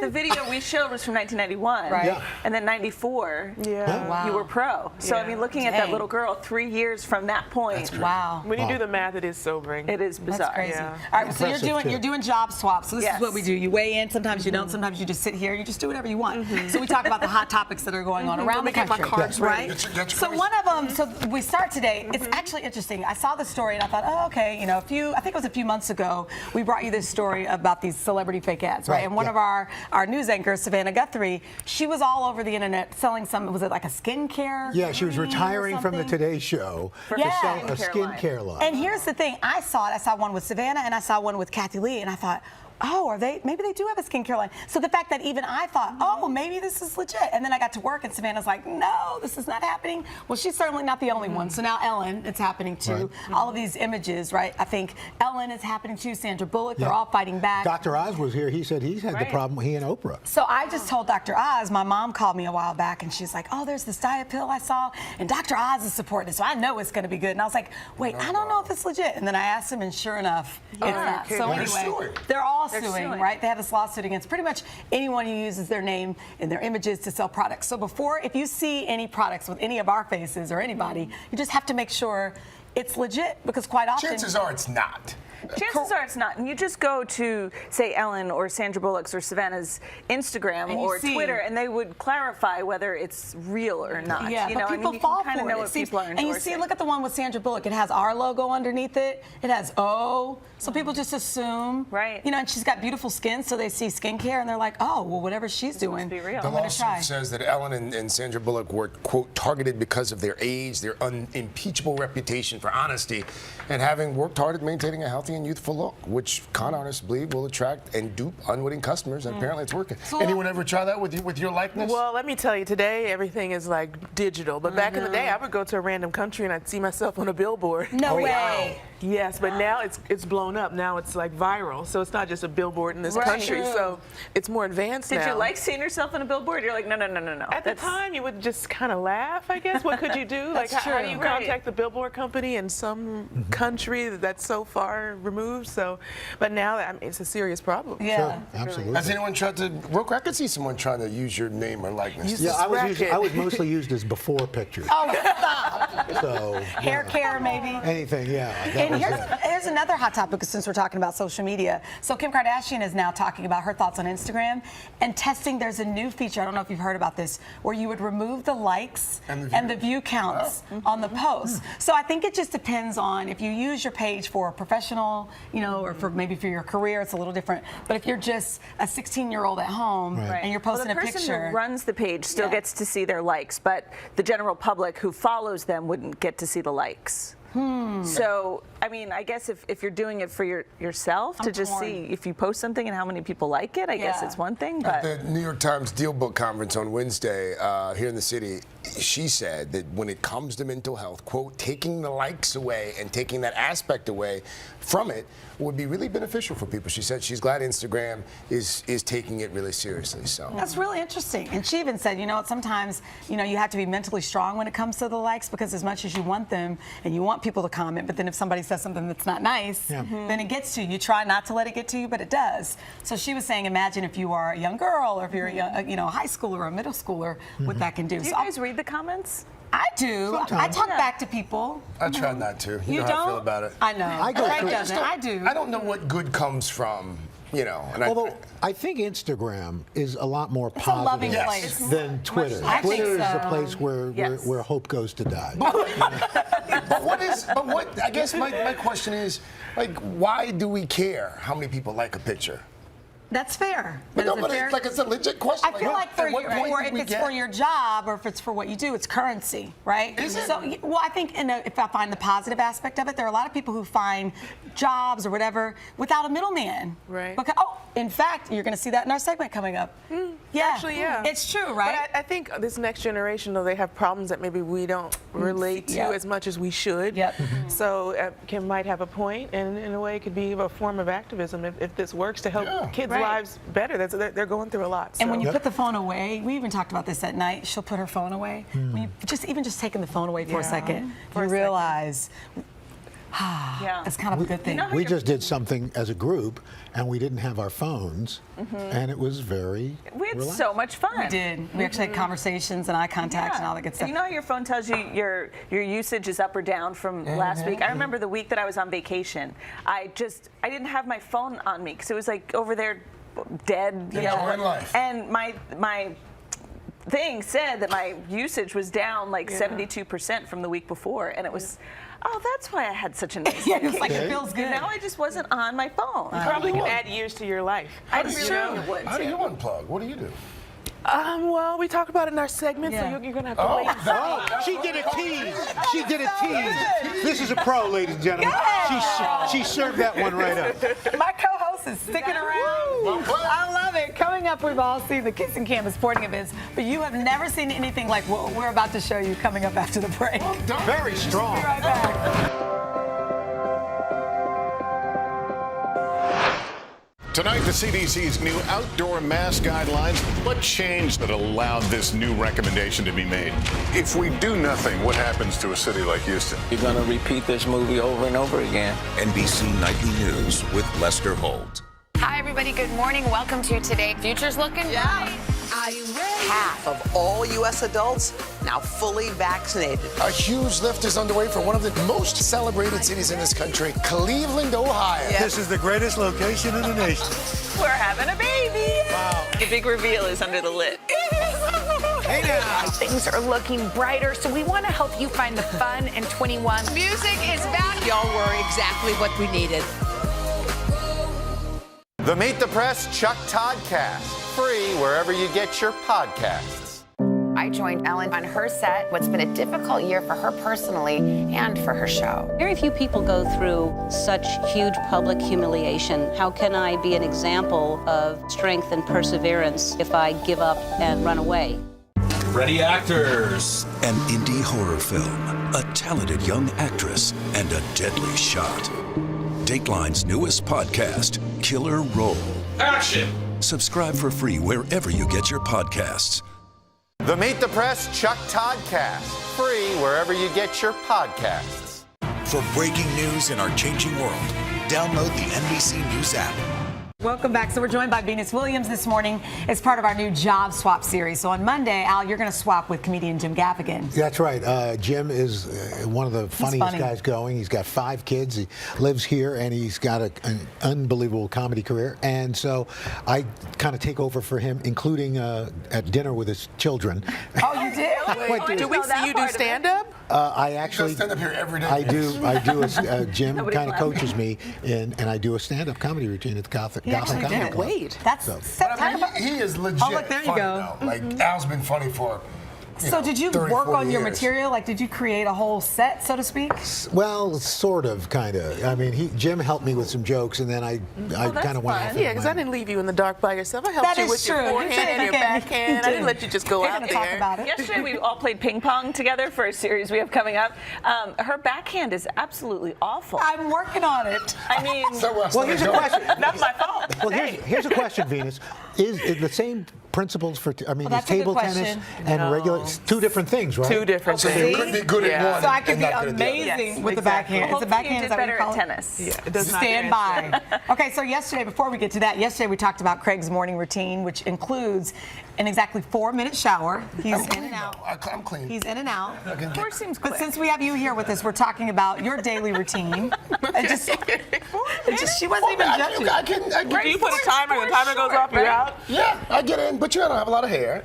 So, and I use gravity that helps. So you're just in and out. In and out. And you're clean. Venus is thinking, why did I come here? No. So, but we brought this up. Craig was in Parade magazine, but then you actually told CNBC about your daily wellness routine involving a ton of tennis. And what I learned from you, gym time to the nth degree. Like, we play tennis, and I was like, so that's your gym time, right? She was like, oh, no. Now I'm going to the gym. I'm like, what? Exactly. How long in the gym? I spend as much time in the gym as I do on the court. It's half the battle. Wow. Right? Yes. So is that like 2 hours and 2 hours? 4 hours and 4 hours? 2 hours and 2 hours. Wow. What do you Stretching eat? on the table. What do I eat? Yeah. Right now, I'm eating great. At other times, not as well. But normally, like mostly vegan. Like a raw diet? Not as much anymore. I did that. It's a lot of work, and it's challenging on the road. But sometimes, I do like to add raw things. So maybe like a 30-70 ratio. What's your junk food? What do you eat? Everything. You eat a lot of those cheese chips. And you're good in moderation. Yeah, And you were on keto for a while. Yeah, and I'm still trying to do that. I when I had the surgery, the hip surgery, I kind of fell off, but I'm back on now. My mom does keto. Hi, Mom. Yeah, you got to have a cheat food, Venus. That's right. Oh, yeah. What's your junk food? We talked about Donuts, sweethearts. Oh, wow. You're the first person who's ever said Cinnamon sweet tarts. rolls. I You think, like cinnamon I rolls. love cinnamon. That's my Who jam. doesn't like cinnamon? Looking for the most amazing cinnamon roll. I If you say have any that all the time. Can we do a recommendations. segment on the most amazing cinnamon roll? Sure. When I come back. Save it for when I come back. You know what Wait, would be- if I'm invited back. Oh, you you're will back. be. You know You're what back. might put you off of cinnamon rolls? If they reverse you eating. Okay, have you seen this video yet? That's right. This is crazy. Okay, Yeah, we watch talked about the this. kiss cam. This is like make you throw up cam. So this has made the rounds this week. It's a montage put together by the Milwaukee Bucks. Instead of fans just eating, it shows them actually eating in reverse. And they put it on the big screen? And they put it on the big screen. Ew. So Wait, let me see. Why is that so funny to me? Why is that so funny to me? it's just so disturbing. That's hilarious. At first, you don't realize what's happening. Yeah, it's so. It's like a magic trick. Watch this, watch this. That's great. So disgusting. The Bucks told us that they introduced the reverse cam last year, but the CEO cracked a joke and said if the video gets negative feedback, please credit the New York Knicks. Oh, that's funny. I love that. That's funny. Wait. I could watch that all day. And why can't we stop staring? I don't know.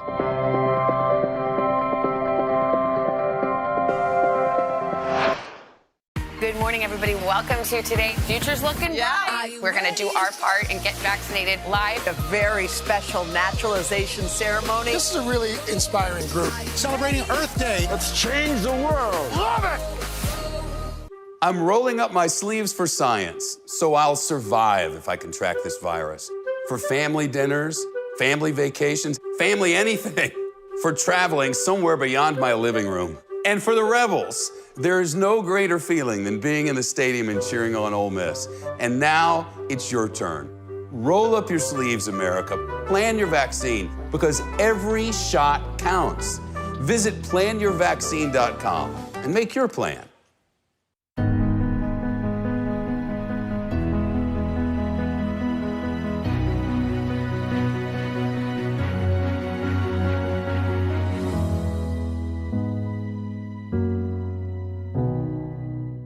It does seem as if this White House doesn't want to bring a lot of high-profile attention to the issue. What efforts might depoliticize vaccine hesitancy? What happens if we don't act on police reform this year? If it's Sunday, it's Meet the Press.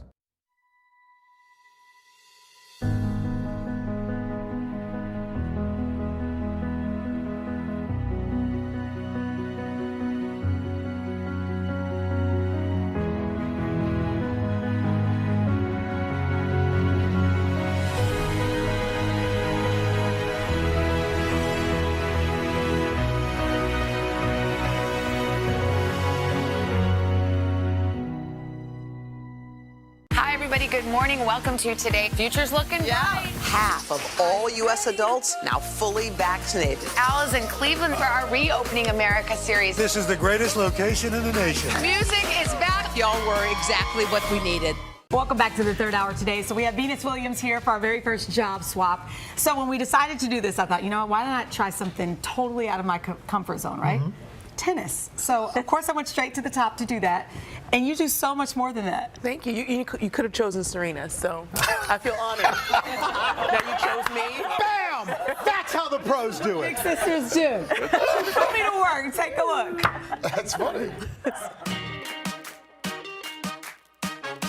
I am so excited today about my job swap with Venus. I have no idea how to play tennis, but I'm certainly going to try. And as you'll see, she does a lot more than that. Let's do it. Hey, how are you? Hi, how are you? I'm so excited. I'm so excited to see you. Here's the thing. People underestimate how busy you are. Yeah. Right? You know, there's a little more to life than tennis. So right. You're actually going to be me today. So you're going to feel 6'1". Well, actually, I was just about to say, so and like these are the highest things I have. After today, you know, you're going to be serving aces, you're going to be designing, and we're going to start. Going on. Let's go. Hi. Our first stop, not the tennis court, but the boardroom, because Venus dominates in the creative world too through her interior design business, V-Star. Okay.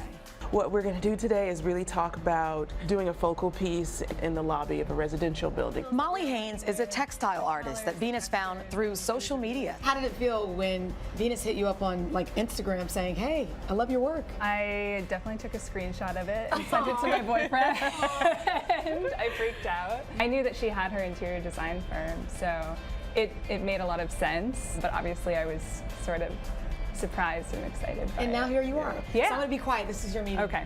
So no, but we want you're us today. So okay, that's right. You can't be quiet. Okay, I'm back in. After some design deliberation. So this one goes vertical. Inspiration boards are also crucial. Now it's time to make some decisions. So now we have to make a final choice. Okay. So which piece are you most inspired by? Oh man, pressure. I'm pretending I live in a mansion and that there aren't kid prints all over my walls because this was my first choice. Yeah. On a wall, and it's gonna just put right. It's gonna be gorgeous. Can't wait to see where this project goes. Well, we'll keep you updated. I'm ready for my next project. I'm proud. You've got potential. Okay. So far, so good, but now it's on to helping Venus with her other business, a fashion-forward athleisure brand called 11. Okay. All right, we're going to talk about 2021 then, because we plan far in advance. Oh, nice. Lord, I'm just thinking about next week, which we'll be tackling on the way to her tennis workout, because when you're this busy, every second counts. So what's the significance of 11? 11 is better than 10, so it's about the effort you bring in life and never reaching your best, knowing that you can always be better, learn more, do more. Okay, so now I heard you have some designs for me you're going to sketch. You're going to give me your vision. Okay. I'm going to sketch it. Monochromatic, linear. I can't wait till you see this. Color blocking, paneling, horizontal. Okay, I think I'm ready. You ready? Okay. It's kind of a halter. Yes. It's actually very good. What? Please. Yeah. I like how you were fearless. Mom said fear is the devil, so. Ooh. So bye-bye fear. Well, maybe not quite yet, because you can't job swap with Venus Williams without taking on tennis. Why do I feel like your little cousin? And trust me, I'm no tennis pro. You're my hitting partner today in my comeback after being in the off season. No stress, but no missing. The best ever. Oh! See and step. There you go. There you go. Oh, there you go. Okay. You got me running already. She's quick. She's got potential. It's okay. I have another one. I love that I'm sweating and you're not moving. We're saying C's get degrees. Your swing is going to be like a C. It's just a C, low to high. Turns out it looks like I definitely picked the right career. So I know I'm supposed to be helping her, but she just can't help it. She's helping me. It's hard. Well done. But with a little patience from her and practice from me, things started to come together. Yep. Perfect. Excellent. Perfect. After a long day trading places and not quite serving aces, it's time for the job swap to come to an end. And then I can't wait for you I get to live your dream next. You get to come on today's show. I can't wait. I hope I do you justice. Because you did me justice. You were all in. She was fearless. She was all in. Onto the set. We had so much fun. That was so I will tell you, I got back to the set. Was it the next day? I was Yeah. like, I met a friend. Oh, they'll tell you. I was okay. like, Did say because it's that. hard to meet friends as an adult. It's true. You had the ultimate Halloween because this Oh, was that's on right. Halloween. I was Janet Jackson during the day, and people don't realize. Then I stripped off the contour, and then we played tennis. Yeah, that's a heck of a day. I have a question. Any of Chanel's designs, whether the wall design or the outfit design, are you going wait, to I use? have it. Are you going to use any of those? So we had to push it up to get it out into production right away. Yes. Wow. Fast fashion, folks. It's Fast coming. fashion. Ladies, this can be you. It looks like something made for Chicago or something. The only problem are that On she has Broadway. 2 eyes. So Oh, you're right. Why does she have an extra eye on one side? Wow, third eye blind. 4-eye blind. And then I tried to turn them into eyebrows. By the way, Venus, you more than did her justice. This is not She started easy. hitting well. I did. If I would have had a little more time. Yeah. Now you What is see it? why we love C her. to, what She is had to it? get to the kids. C's so get I get degrees. that. C's at degrees. Yeah. I like that. You're welcome. All right. Thank you. Thank you. For the job swap. Thank you. And This you is come so back fun. anytime. You Yes. come back Yes. anytime. And thank you. Yes. Thank And you. hi, Mom. Can we do Serena and I at the same time? Sure. Yeah. Yes, Open and it up. bring your mom too. Love you, Mom. Wow, Oh, my mom the too. whole game. And Monday, it's you and Jim Gaffigan, Gaffigan. the great Jim I'll be Gaffigan. watching. swapping fun jobs idea. and jokes. All right, we'll be right back. It has been a long year. Yeah, where it's been anything but normal. Well, now there's hope. The COVID vaccines. I know. It's been a little confusing. Like really confusing. So it's more important than ever to make a plan. Visit planyourvaccine.com to find out where and when to get your vaccine. What are you waiting for? Roll up your sleeves and plan your vaccine. Plan your vaccine. Plan your vaccine. Right now on NBC News Now. Here in Chicago, about 20,000 middle schoolers returning to school today. They also took advantage of existing vaccine distribution networks throughout Alaska. The Meet the Press Chuck Toddcast, free wherever you get your podcasts. It has been a long year. Yeah, where it's been anything but normal. Well, now there's hope. The COVID vaccines. I know. It's been a little confusing. Like really confusing. So it's more important than ever to make a plan. Visit planyourvaccine.com to find out where and when to get your vaccine. What are you waiting for? Roll up your sleeves and plan your vaccine. Plan your vaccine. Plan your vaccine. For breaking news in our changing world, download the NBC News app. The Meet the Press Chuck Toddcast, free wherever you get your podcasts. My most pinch me moment would probably be during the Olympics, just at the end being a champion at the Olympics. That's definitely a pinch me moment, but also like I earned it moment. My name is Venus Williams, and I love being me. I love competing.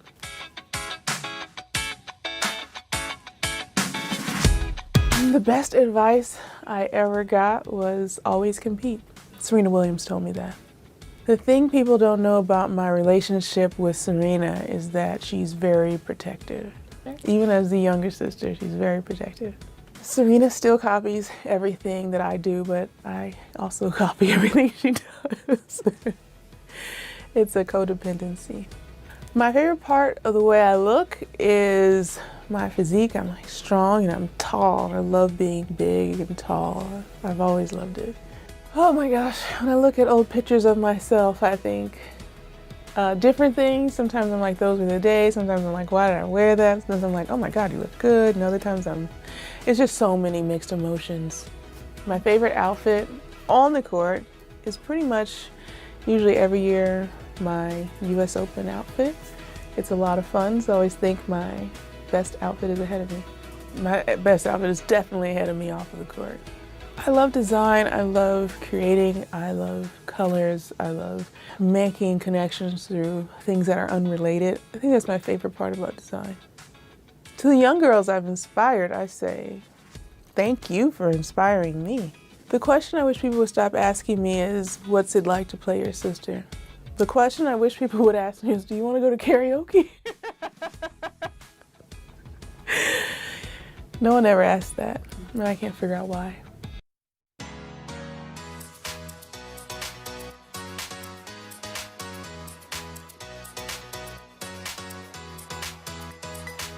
Hi there, I'm Jill Martin.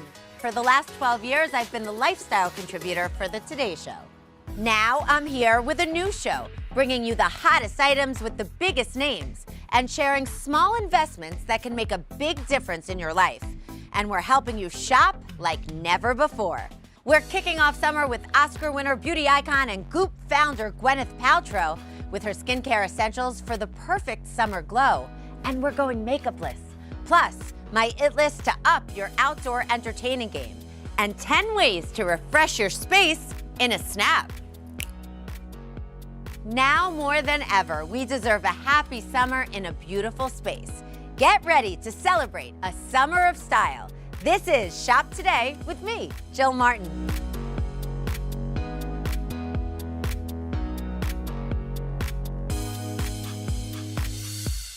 We hope to simplify your shopping experience with features that make it super easy to shop along with us and make it fun. Do you see the QR code at the bottom of your screen? It will be there throughout the show, giving you instant access to my product picks. All you need to do is this.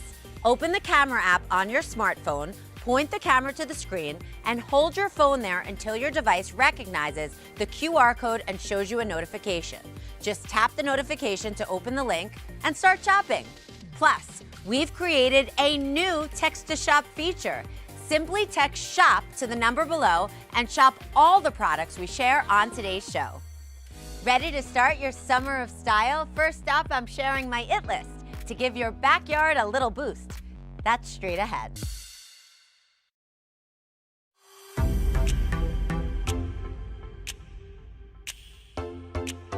Welcome to my backyard, a place I've come to spend a lot of time in this past year. In a dream home I've worked really hard to build so that family and friends always feel welcome and are greeted with beautiful energy. So many of you have asked me how to transform an everyday space into something spectacular so that your home becomes the destination of fun. Well, I'm here to answer the question. I've rounded up 10 It List items to create the ultimate summer experience. Starting with, these are the definition of fun. The illuminated LED blow chairs from Pool Candy. Now your guests can sit in style with these super fun loungers with matching blow-up ottomans. Now don't worry, they fold up to almost nothing. They come in this box, so it makes for easy storage when you're not using them. These chairs feature 120 color-changing light options that you can control easily with a remote. Great for backyard parties, camping trips, dorm rooms, and more. The chairs are $49.99 and the ottomans are $29.99. The brand also has matching LED beach balls. Each color-changing ball can be programmed to illuminate in 4 colors. These are great for sunny pool days, but also make a statement at night. The beach balls start at $20. And one more really cool accessory from this brand, check out the indoor-outdoor buffet that helps keep beverages and snacks chilled.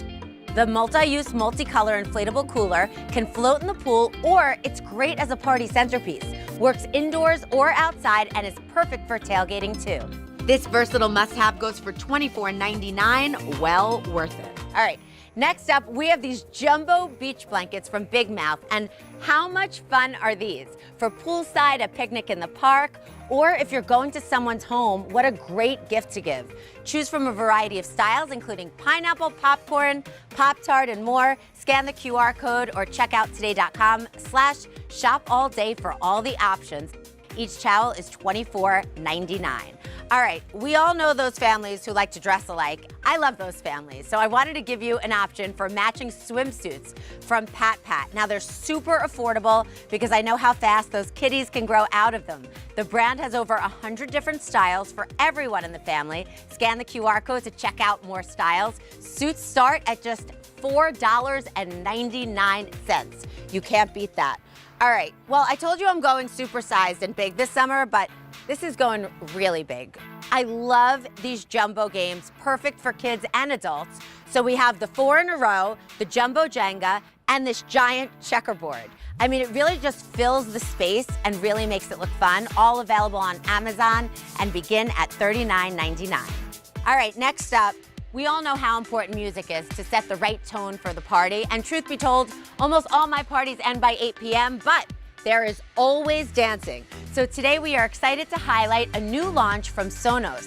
This is the Roam speaker, a new model from the brand. This lightweight, ultra-portable smart speaker weighs less than 1 pound. So throw it in your beach bag and take the tunes wherever you go. Now, this is definitely an investment item, but you will really get your money's worth. The prices start at $169. What is summer without ice cream? And not a little bit of ice cream, a lot of ice cream. And foodies out there, this is major. Now, I ordered all of these ice cream sandwiches to make my little ice cream bar from Goldbelly. If you haven't heard of it, it's an online destination for fun food items from small businesses all over the country. It's always great to shop small and support. Now, I have 3 fun options to set up your dessert bar in style. First up, build your own churro ice cream sandwiches. They're from La New Yorkina, a woman-owned business in Brooklyn, New York. You get the churros, you get the ice cream, and then you get to put the sandwiches together. This is really great, and again, it comes in this great little gift box that you could just put a bow on if you're going to a dinner party. Another choice, the macaroon ice cream sandwiches from Milk in Los Angeles. They have fun flavors. This is my favorite. This is the fruity cereal one. They also have red velvet and all other options. This adds a little fun and excitement to your get-together and are super delicious, super decadent, I should add.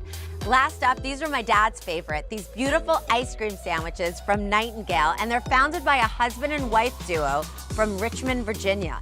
Flavors include, get these fun names, Cookie Monster, Strawberry Shortcake, and of course, they have the classic chocolate and vanilla. Each of these brands sell a combo pack. You can shop for sets serving 6 up to 12 people, and they serve a variety of flavors for every taste bud. Prices begin at $75. That wraps up my It List to kick off your summer of style. Let's go through the products one more time. We have the inflatable LED chairs, beach balls, and buffet from Pool Candy, the jumbo beach blankets from Big Mouth, the matching family swim sets from Pat Pat, the giant yard games, the Sonos Roam speaker, and the ice cream sandwiches from Goldbelly, all supporting small businesses. And just so you know, Today works with affiliate partners and earns a commission on purchases made through our links at today.com. Be sure to scan that QR code at the bottom of your screen or text the code SHOP to the number below to snag my It List items now. Or you can always go the old-fashioned way. Just head to today.com/shopallday. Coming up, I'll show you how to give your outdoor dining experience an instant refresh, taking easy-to-use items to create a stunning statement. And later, Gwyneth Paltrow sharing her skincare secrets for the perfect summer glow. And get this, we are both going makeupless. So stick around. This is Shop Today with Jill Martin. It does seem as if this White House doesn't want to bring a lot of high-profile attention to the issue. What efforts might depoliticize vaccine hesitancy? What happens if we don't act on police reform this year? If it's Sunday, it's Meet the Press. Right now on NBC News Now. Here in Chicago, about 20,000 middle schoolers returning to school today. They also took advantage of existing vaccine distribution networks throughout Alaska. Hi, everybody. Good morning. Welcome to Today. Future's looking bright. Are you ready? Half of all U.S. adults now fully vaccinated. A huge lift is underway for one of the most celebrated cities in this country, Cleveland, Ohio. This is the greatest location in the nation. We're having a baby. Wow. The big reveal is under the lid. Hey now. Things are looking brighter, so we want to help you find the fun in 21. Music is back. Y'all were exactly what we needed. It has been a long year. Yeah, where it's been anything but normal. Well, now there's hope. The COVID vaccines. I know. It's been a little confusing. Like really confusing. So it's more important than ever to make a plan. Visit planyourvaccine.com to find out where and when to get your vaccine. What are you waiting for? Roll up your sleeves and plan your vaccine. Plan your vaccine. Plan your vaccine.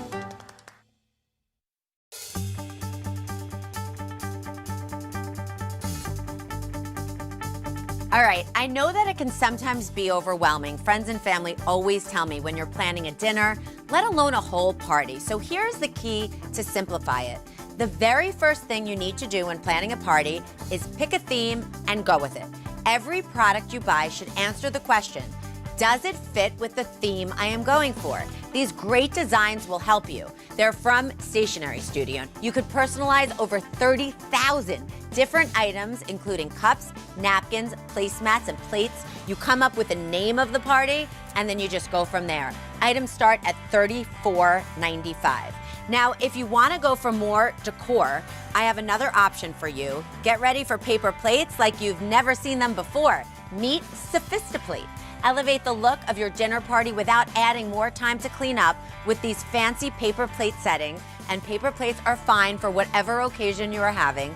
The sets come with a salad, dinner, and dessert plate, plus napkins and cutlery. And you can even reuse the forks, knives, and spoons because they're dishwasher safe. Now, the table settings come in a variety of patterns, including lemon, red gingham, and indigo batik. And the sets start at $33 for a setting of 8. Listen. These have incredible reviews. They're the set of the 4 colorful acrylic wine glasses from Lily's Home Store. Now they're shatterproof. They come in the light shades or the deep darker shades, and you can assign each guest a color so you'll always know whose glass belongs to whom. We also have a set of these 6 tumblers, which are also shatterproof and dishwasher safe, perfect for family gatherings. Glasses start at $29.95. Next up, a company I am loving called Picnic Time. Now, this company loves bringing people together and has been doing so since their wine and cheese shop days in 1975. Now, let's start with their Acacia Circo cheese cutting board and tool set. The top swivels out, and then the 4 stainless steel utensils are on the inside. So you're always prepared to serve the perfect cheese board anytime, anywhere. The company uses wood from the acacia tree, which helps the board's durability. Now, also a special touch, you can add a monogram letter for a personalized touch, and what a great gift. The Covina Acacia and Sleet serving tray is also a great option to display really any meal you're serving. The removable slate makes cleanup easy when the party is over. The Circo cheese cutting board and tool set goes for $45.95, and the Slate serving tray is $49.95. I also want to point out they have Lazy Susans, which is really big in my family because you don't have people reaching over the table. You could actually personalize it with the soapstone to say which is what, and then everybody gets the food they desire. So super into the Lazy Susan as the option. Celebrate game day with the home run baseball cutting board and serving tray. The dual-purpose bamboo tray makes prepping and serving hot and cold snacks possible and easy for cooks of any skill. The board is $26.95. But we have a Shop Today exclusive deal. Simply scan the QR code below to get in on the savings. Now on to the centerpiece. Guess which of these flowers behind me are real? All right, I gave you a second.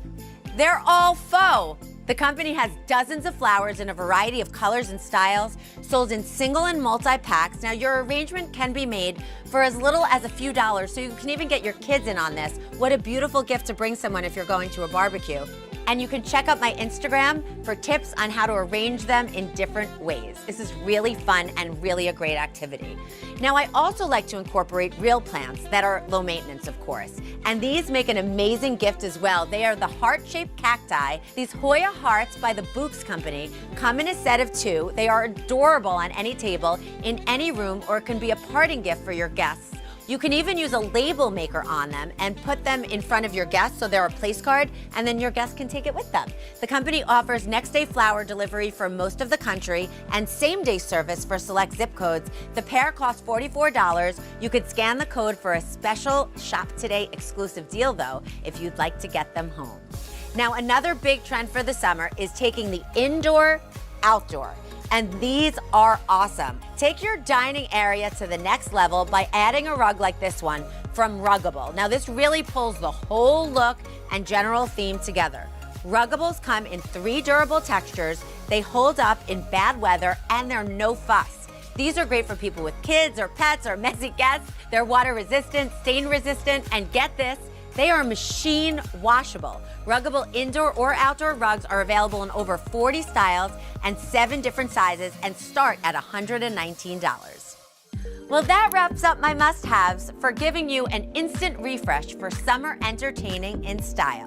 Let's go through the products one more time. We have the personalized party items and placemats from the Stationery Studio, fancy paper plates from Sophistiplate, the acrylic colored wine glasses and tumblers, the customizable cheese board, cutting boards, and Lazy Susans from Picnic Time, table decorations like faux flowers from Michaels, the heart plants from Books, and, of course, the washable indoor or outdoor rugs by Ruggable. And don't forget to scan that QR code at the bottom of your screen or text SHOP to the code below to grab these entertaining essentials right now.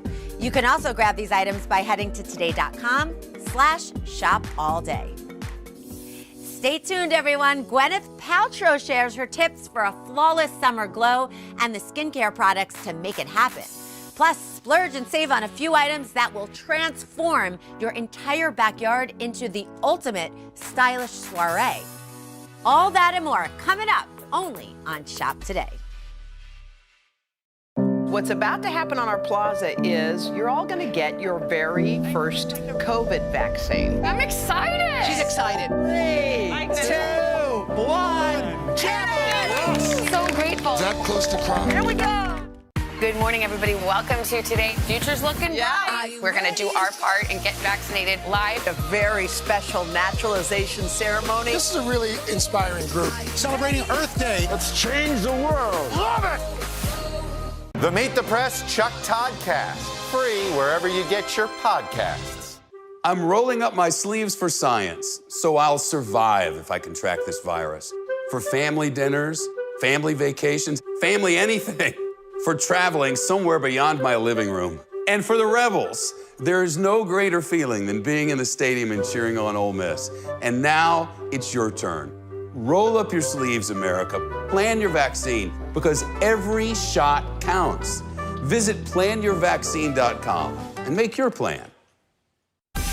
Make the most of your day with Today in 30. We give you a mix of everything you love about our show in a mere 30 minutes.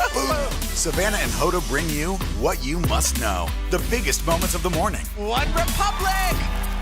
Exclusive interviews. Why did it work for you? You're right. I am more talented than the rest. And important headlines. Major medical news this morning. Watch Today in 30 on your schedule. Streaming every day on Today All Day. It does seem as if this White House doesn't want to bring a lot of high-profile attention to the issue. What efforts might depoliticize vaccine hesitancy? What happens if we don't act on police reform this year? If it's Sunday, it's Meet the Press. For breaking news in our changing world, download the NBC News app. The Meet the Press Chuck Toddcast, free wherever you get your podcasts.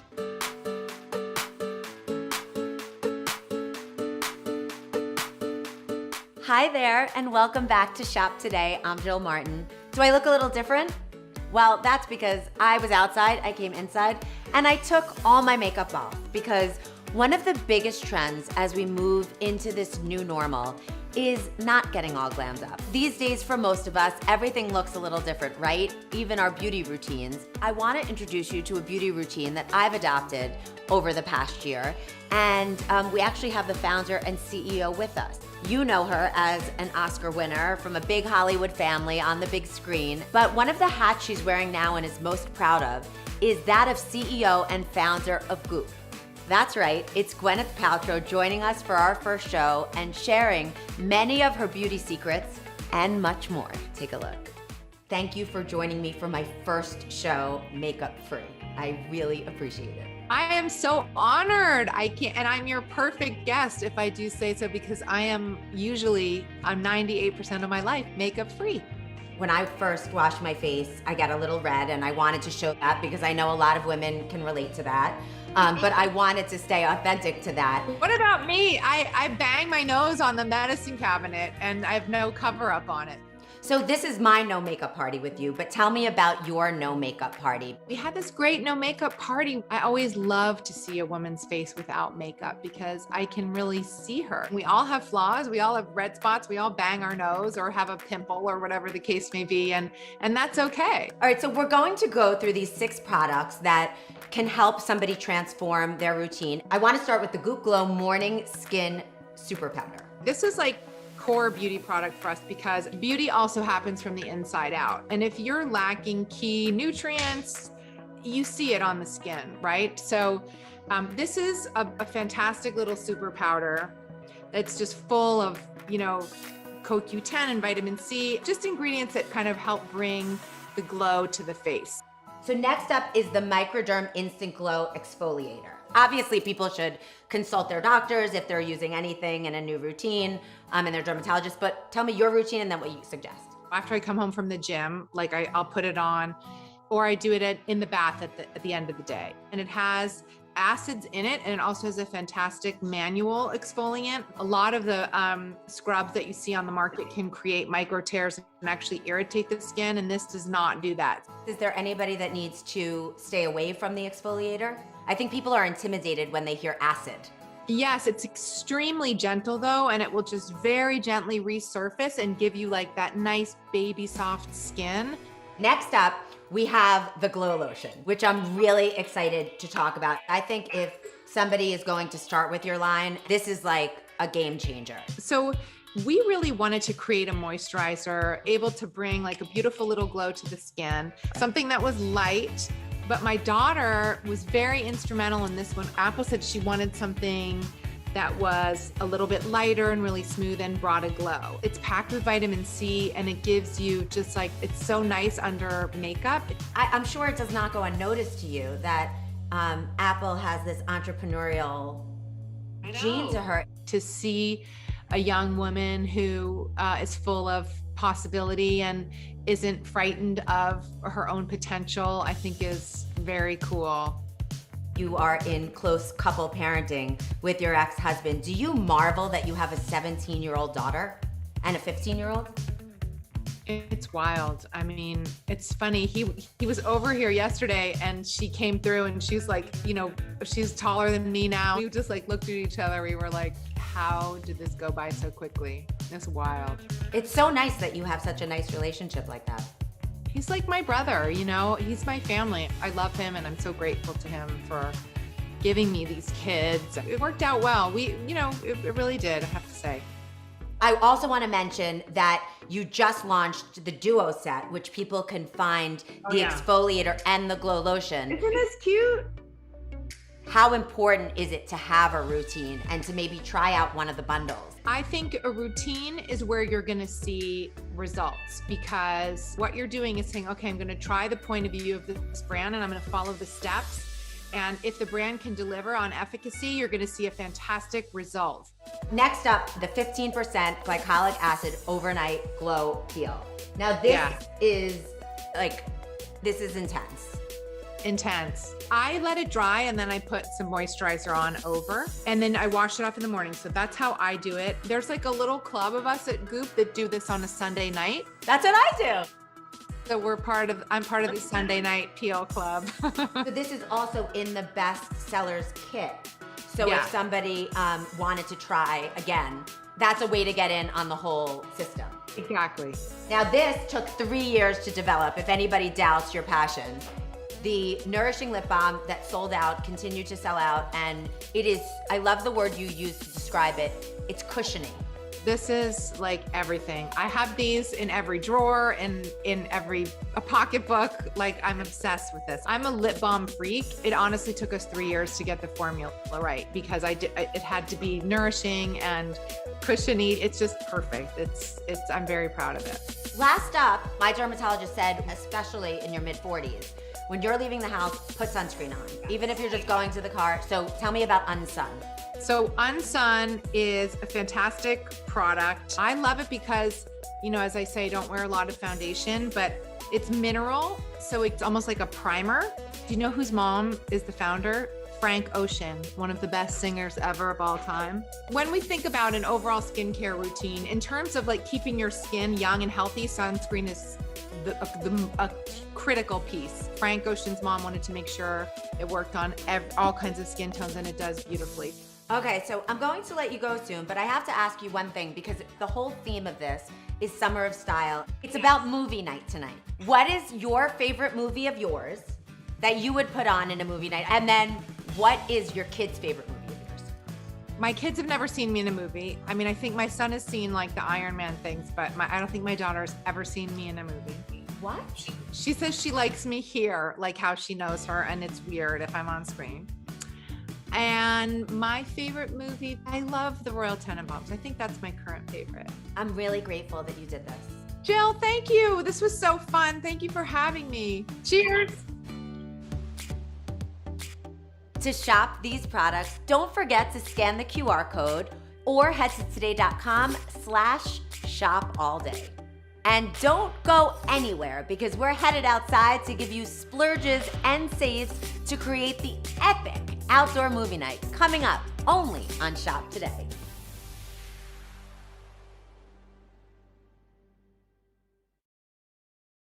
Killer Roll, the new podcast from Dateline. Subscribe now wherever you listen. For breaking news in our changing world, download the NBC News app. Make the most of your day with Today in 30. We give you a mix of everything you love about our show in a mere 30 minutes. Watch Today in 30 on your schedule, streaming every day on Today All Day.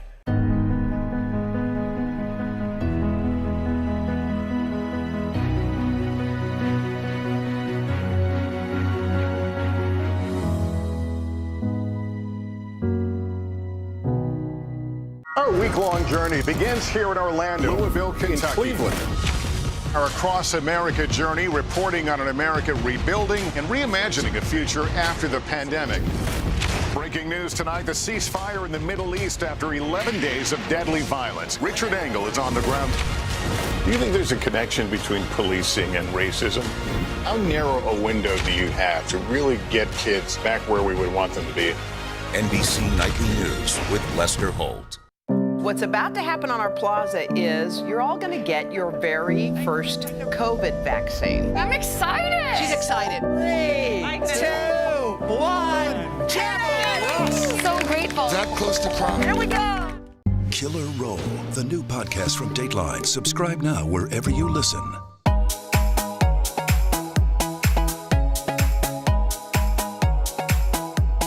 Welcome back to my backyard, and let's get ready to have some fun, because we all deserve it. So as I get ready to host one of my first summer soirees, I wanted to show you what the full experience looks like. You take my It List, the Instant Refresh, and then add a couple of splurge items. I think you will definitely get the fun out of these investments. Let's start with something that's amazing for family, for friends. This inflatable movie projector screen. It sets up in just 2 minutes and it's 20 feet. I did it earlier today and it's really simple to do. Comes with its own air pump and storage bag. Under $200 and was worth every splurge penny. All right, and if you need a projector, this one that we're featuring has over 10,000 Amazon reviews. So read what other people are saying about it. With any good movie, we of course need a cocktail or a mocktail, so we have an easy, amazing way for you to make your favorite drinks with the Bartesian Cocktail Maker. The machine holds up to 5 spirits of your choosing and has capsules for mixers, bitters, and extracts. Plus, get this, it uses barcode technology to make the perfect drink, and it's self-cleaning. It does everything. The machine can also be used to select the strength or even make a virgin cocktail. All right, now if you can't go for the splurge, I understand, but don't worry, we have 2 additional options. First, we have the Elite Screens portable pop-up projector screen. It's lightweight and comes with everything you need for an easy setup. Comes in 2 screen sizes for optimal viewing, starting at $59.50. And also, you know I'm a fan of the slushie, always. Check out this Rabbit Frozen Cocktail Maker. The handheld shaker makes 4 to 6 drinks. You can use the shaker for virgin daiquiris, frozen lemonade, or even frosé. It comes in 2 colors and is dishwasher safe. The Rabbit Shaker sells for around $40. So let's get ready for your summer in style. Here's a wrap up of the products for our splurges. We have the inflatable movie screen, the video projector, and the Bartesian Cocktail Maker. And our save options, the Elite Screens portable pop-up projector screen and the Rabbit Frozen Cocktail Maker. And that's a wrap for our first episode of Shop Today with me, Jill Martin. You can still get all of my must-haves from the show by just scanning the QR code on the lower left corner of the screen. Just use the camera on your smartphone for instant access or go to today.com/shopallday. I'll see you back in July as we bring you the hottest trending items and deals you can only see here on Shop Today. Cheers, everyone.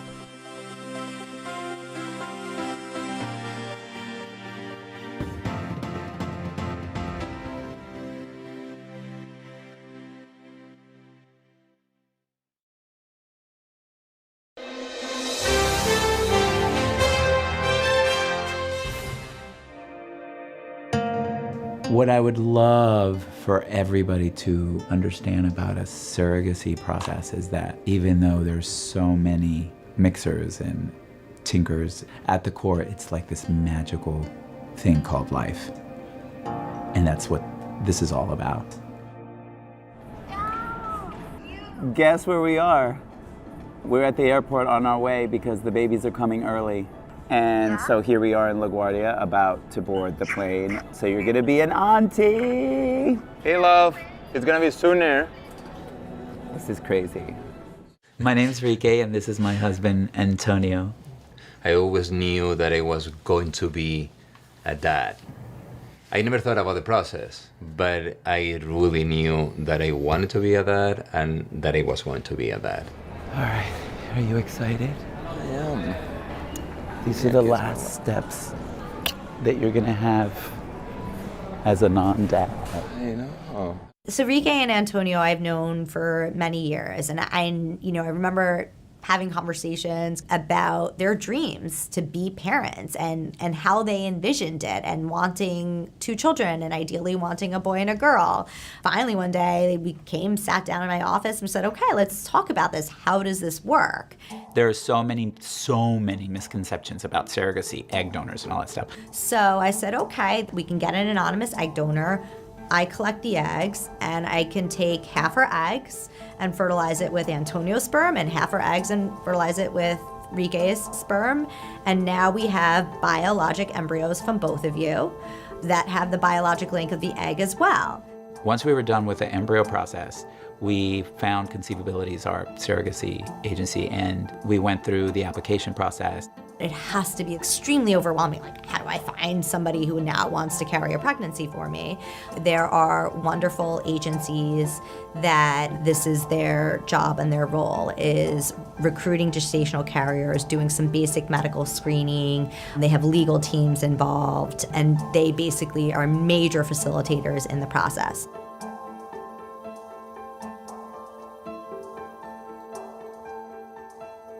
At some point, the embryos have to be transported out of New York and into a state where it's legal to actually do the implant.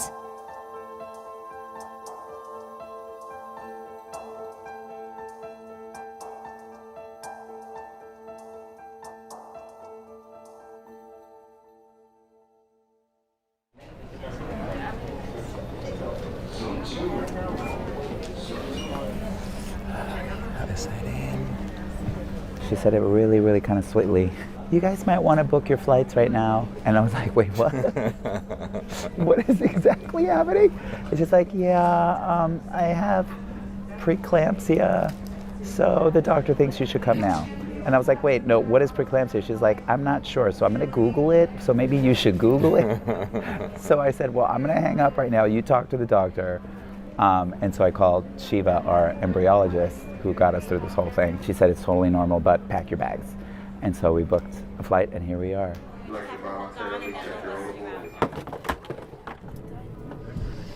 I'm sure for Rike and Antonio, there was, there's such anxiety around, like, it's not our body. We're not in control of it.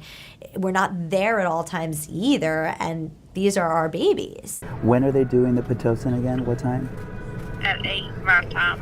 You need to run Macaulay Culkin. I think I'm gonna call Atlanta police or the state police and get a police escort.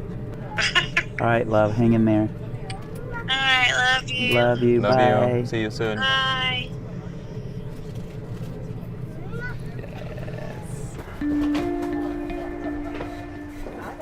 Welcome to Atlanta. Make sure you go to Luckily, which I forgot, they're an hour behind us because we're in Atlanta still. So nothing started, so we're still kind of ahead of the game. Hi. Hi. What's going on? How are you? I'm gonna get a C-section after y'all get here. What? Yeah. What happened? I'm thinned out, but I still haven't really dilated any. So they're gonna do the C-section when we get there? Yeah, it's not an emergency. They're Right. just not gonna put me through Pitocin when my blood pressure's not really getting back down. Okay. I haven't been pregnant in 10 years. My daughter will be 10 in July. She's my one and only. You think about, helping somebody else who can't have babies of their own, obviously, whether that's same sex or a female who can't have their own. And you're like, oh, I would love to do this. And then it gets closer and closer to delivery and you're like, oh my gosh, I have not delivered in 10 years. Like, they have to come out of me. You kind of forget about that whole part when you're thinking about, how exciting it is to be able to help somebody else. All right, love you, and I'll call you in like an hour or so. All right, bye. Okay. Woof. That's the update. We thought that it was really, really far when we started this process 40 years ago. In less than an hour, probably you're gonna be a dad, and I'm gonna be a dad too. For breaking news in our changing world, download the NBC News app. What's about to happen on our plaza is you're all going to get your very first COVID vaccine. I'm excited. She's excited. 3, 2, 1, champion! So grateful. That close to crying. Here we go. For breaking news in our changing world, download the NBC News app.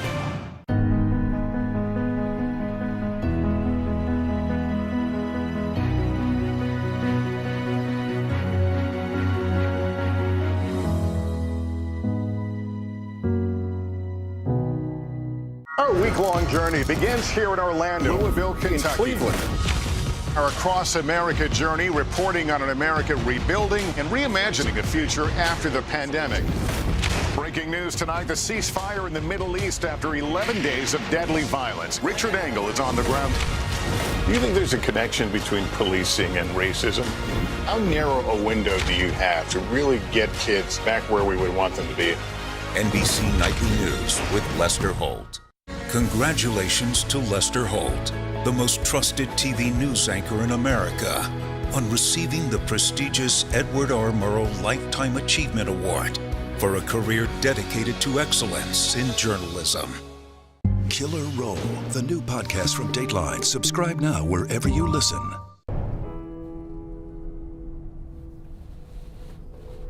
All right, here we go.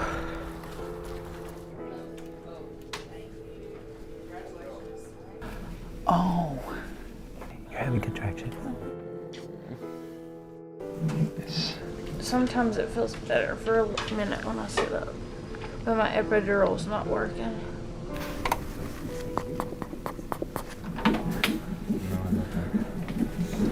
Wow, heartbeats, and they're like neck and neck. Yeah, both of them at the same time. I'm going inside. Are you ready? No, I'm not. Are you sure you don't want to come with me? No, I'm not allowed. Conveniently. You're going to be the first one that sees the baby. How amazing is that? It's just so overwhelming that I cannot even think about what is about to happen. We are going to have 2 babies right now. Love you guys. Go the long way. Love you.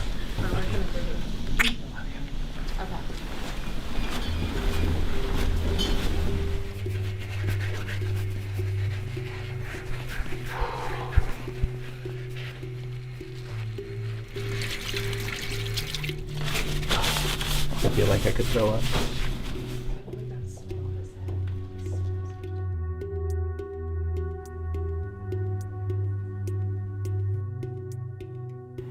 There was this loud, strong, lung-filled cry that pierced through my soul.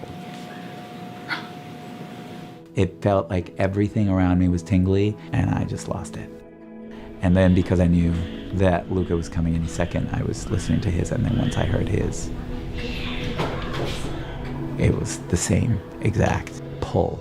There's nothing in the world I've ever heard, ever, close to that.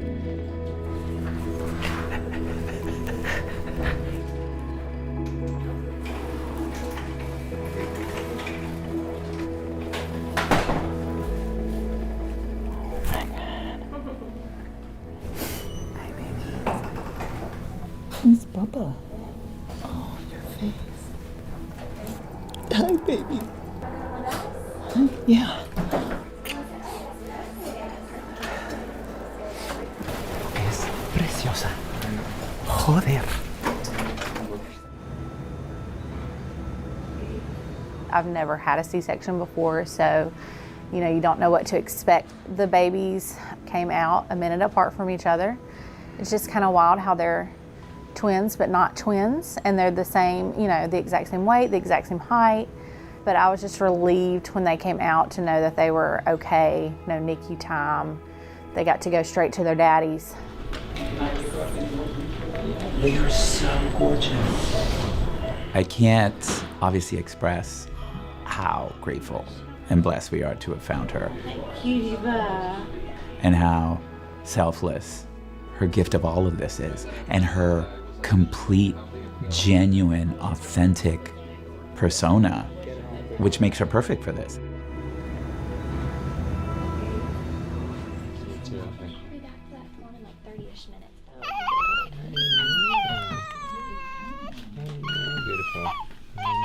The last 24 hours felt like a week and a half. No joke. I'm not exaggerating at all. But it's like that Aerosmith song, I don't want to miss a thing. I don't want to close my eyes. Like, literally, that's how I felt all night long. As tired as I was, I just didn't want to stop. It's impossible to explain what you feel. It's just having these 2 babies that are part of yourself and are going to be with you for the rest of your life. So beautiful. You just want to be with them. It's overwhelming. It's beautiful. They're both precious. Wow, we're good baby makers. And Ash is a champ. I love those 2 babies. I mean, I always will. It's just kind of surreal that they're here because Surrogacy is such a long process that when they're finally here, you're like, oh my gosh, it's finally here. They're here. I've never experienced anything like this before, so if anybody has any kind of stigma or any kind of preconceived notion about what the connection between you and your surrogate child is, it's incredible.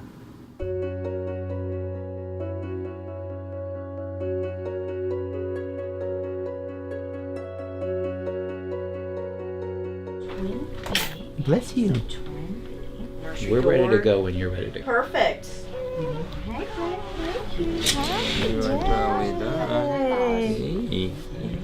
I mean, they look really small, but they're still big for you.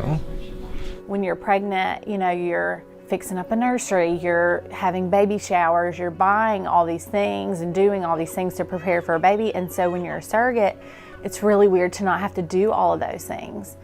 I gotta at least get a picture holding the both of you, you know. It's such a long process. And you know, you've got to be in the right mindset. You know, not everybody can be a surrogate.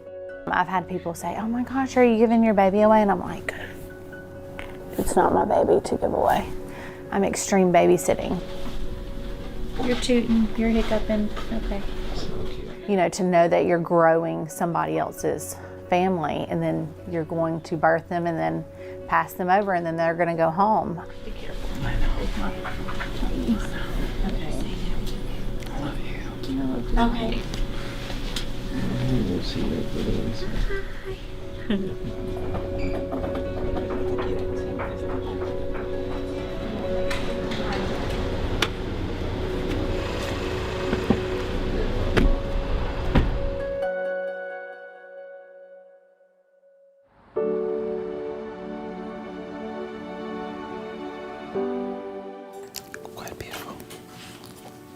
Remember how tiny they were?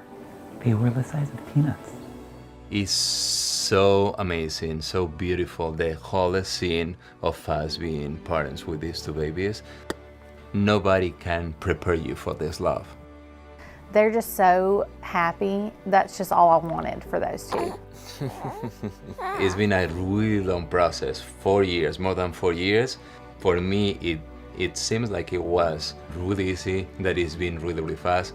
And it's been completely the opposite. So you just forget about everything, forget about the process. Once you just hold them, it's just so magical. They are just here, and this is the rest of your life.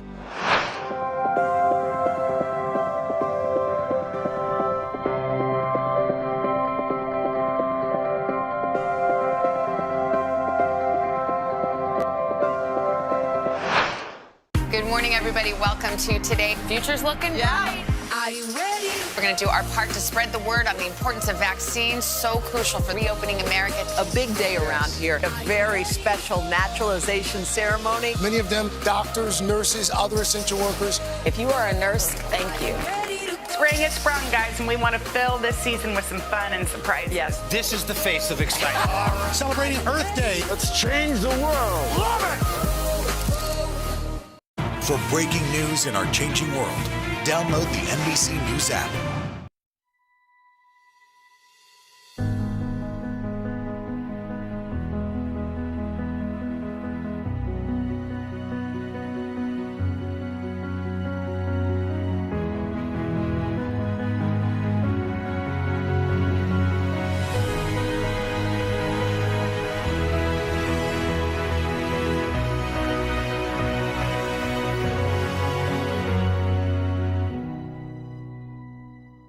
Right now on NBC News Now. They've done things like installing cameras to help alert Border Patrol to people crossing. They are escaping a number of conditions there, violence and persecution in their home countries. What's about to happen on our plaza is you're all going to get your very first COVID vaccine. I'm excited. She's excited. 3, 2, 1, champions! So grateful. That close to prom. Here we go. Tonight, the CDC's new outdoor mask guidelines. What changed that allowed this new recommendation to be made? If we do nothing, what happens to a city like Houston? You're going to repeat this movie over and over again. NBC Nightly News with Lester Holt. The Meet the Press Chuck Todd Cast, free wherever you get your podcasts. Killer Roll, the new podcast from Dateline. Subscribe now wherever you listen. If you want to help Dad look rad, style expert Melissa Garcia is here to help. She's breaking down rad? Yes. Okay. She's breaking down the biggest trends for men. Good Yes. morning. It's Good so nice to have you morning, here. guys. So nice to be here. I love when Father's Day comes up because we do get to give the advice to the dads and the men out there who maybe do want to spice things up a little bit for summer barbecues and whatnot. Yes, we often focus on the women for fashion, but I love that now we can sort of put the focus on the men and show them what trends that they can look for this season and what they can wear for Father's Day. I think the goal is to look like you didn't really try, but then somehow it comes out and it looks kind of cool. Effortless, right? You want to look like effortless but cool. Yes. Okay. All right. So we are in our summer barbecue setting here. This is the nicest backyard I've sat in a long time. So you're saying that statement tops and shorts is a good pairing for a barbecue. Yes, and you'll see here we actually did statement florals. It's not just for the women, All right, but florals models. are for men too. So what I love here, I love it. I love so it. we have two very handsome models here modeling for us the statement floral. So we have Al. Let me take this in. Work it, boys. We have Al in this great top. This is from Old Navy, and of course we gave him a pop of color in his shorts, a great shoe from Target, and the whole look pulls together. And then we have, supermodel here. What are you doing? He is really going for I feel it. like when we model, we're supposed to do that walk and twist thing. You're No shaking twisting. I love it. So these shorts actually are from Boohoo. They're about $14. And they're sweatpants. They're like a sweatpant material, so they're really comfortable. super comfortable. How do they Great feel, shoes. guys? These are actually really comfortable. Right? All right. Oh, I actually have a I have a pair of shorts. So while you guys hang out, nice legs. We just lotioned. Looks pretty. Who are those guys? So it's Those are some handsome how guys. cute. These are some handsome models. Wait, we're shocked. I know. These are our husbands for the I'm record. cashing in. So we have, Oh my God, so Ryan, I Father's Day.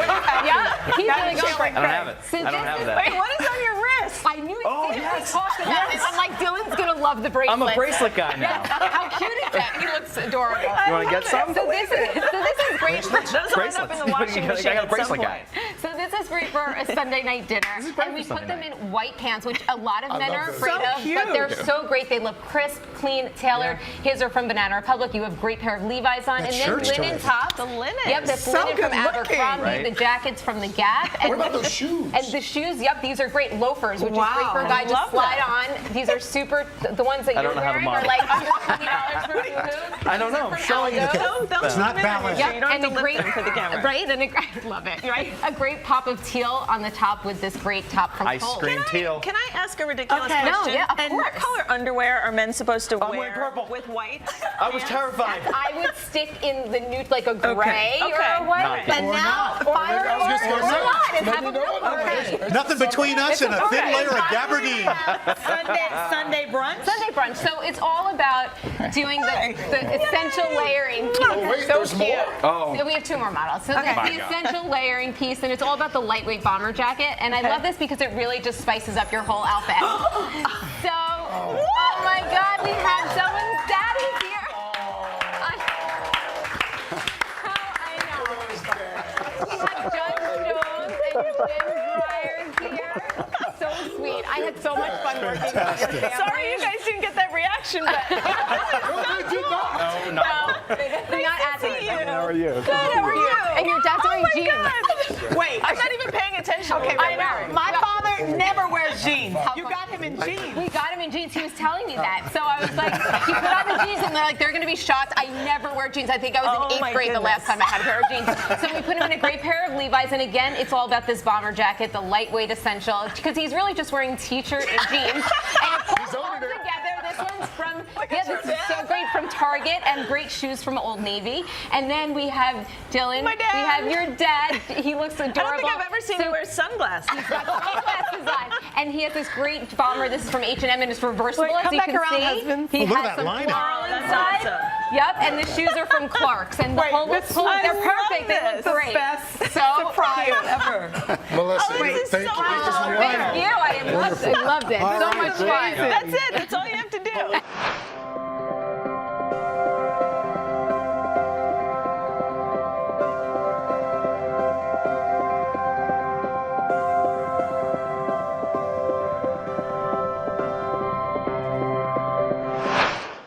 Good morning. morning, everybody. Welcome to Today. Future's looking bright. We're going to do our part and get vaccinated live. A very special naturalization ceremony. This is a really inspiring group. Celebrating Earth Day. Let's change the world. Love it! Good morning, everybody. Welcome to Today. Future's looking bright. Are you ready? We're going to do our part to spread the word on the importance of vaccines, so crucial for reopening America. A big day around here. A very special naturalization ceremony. Many of them doctors, nurses, other essential workers. If you are a nurse, thank you. Spring has sprung, guys, and we want to fill this season with some fun and surprises. Yes. This is the face of excitement. Celebrating Earth Day. Let's change the world. Love it! Ready, actors. An indie horror film, a talented young actress, and a deadly shot. Dateline's newest podcast, Killer Roll. Action! Subscribe for free wherever you get your podcasts. Killer Roll, the new podcast from Dateline. Subscribe now wherever you listen. It does seem as if this White House doesn't want to bring a lot of high-profile attention to the issue. What efforts might depoliticize vaccine hesitancy? What happens if we don't act on police reform this year? If it's Sunday, it's Meet the Press. For breaking news in our changing world, download the NBC News app. The Meet the Press Chuck Toddcast, free wherever you get your podcasts. Aside from chopping down Christmas trees, none of us actually really know our way around in axe, much less in axe throwing range. But we figured if lumberjacks can do it, why not us, right? So we traveled to the land of hipsters to test our mettle against, well, I guess ourselves, really. Right. Oh, nice day for a drive. Beautiful. Over the years, our annual Father's Day outing has become a tradition. Welcome to the Roper Express, boys. You got gas? Well, we've got fuel. And this year's adventure is about to kick some serious axe. We decided to try one of the hottest trends sweeping the country, axe throwing. Who comes up with this stuff? People trying to kill us. And we're off in our best plaid, down the highway and over the bridge to Brooklyn's kick axe throwing.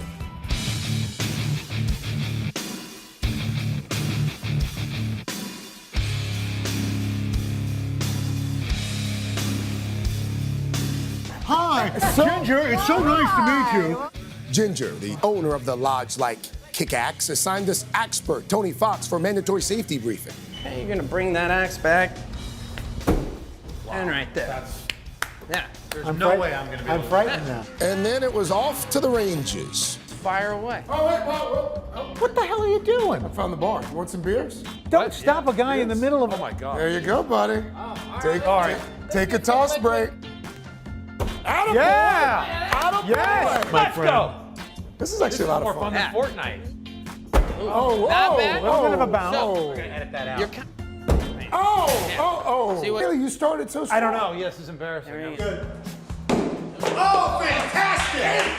You got a bullseye. Oh, it didn't stay. Oh, Remember that moment? Can you stop the hecklers in the back? Yeah, that's almost on the target. Hey, that's fantastic.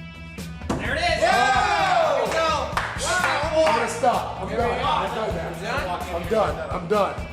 This is for Lindsay. I'm gonna retire. Wow. That was great. That's probably the most masculine thing I've done this year. Hey, there we go. Wow, that is a bullseye. He's been practicing. Al Roker. Who knew? Woo! I knew. There's I'll nothing ask you you can't again. do. Oh my God. There's nothing you can't do. There we go.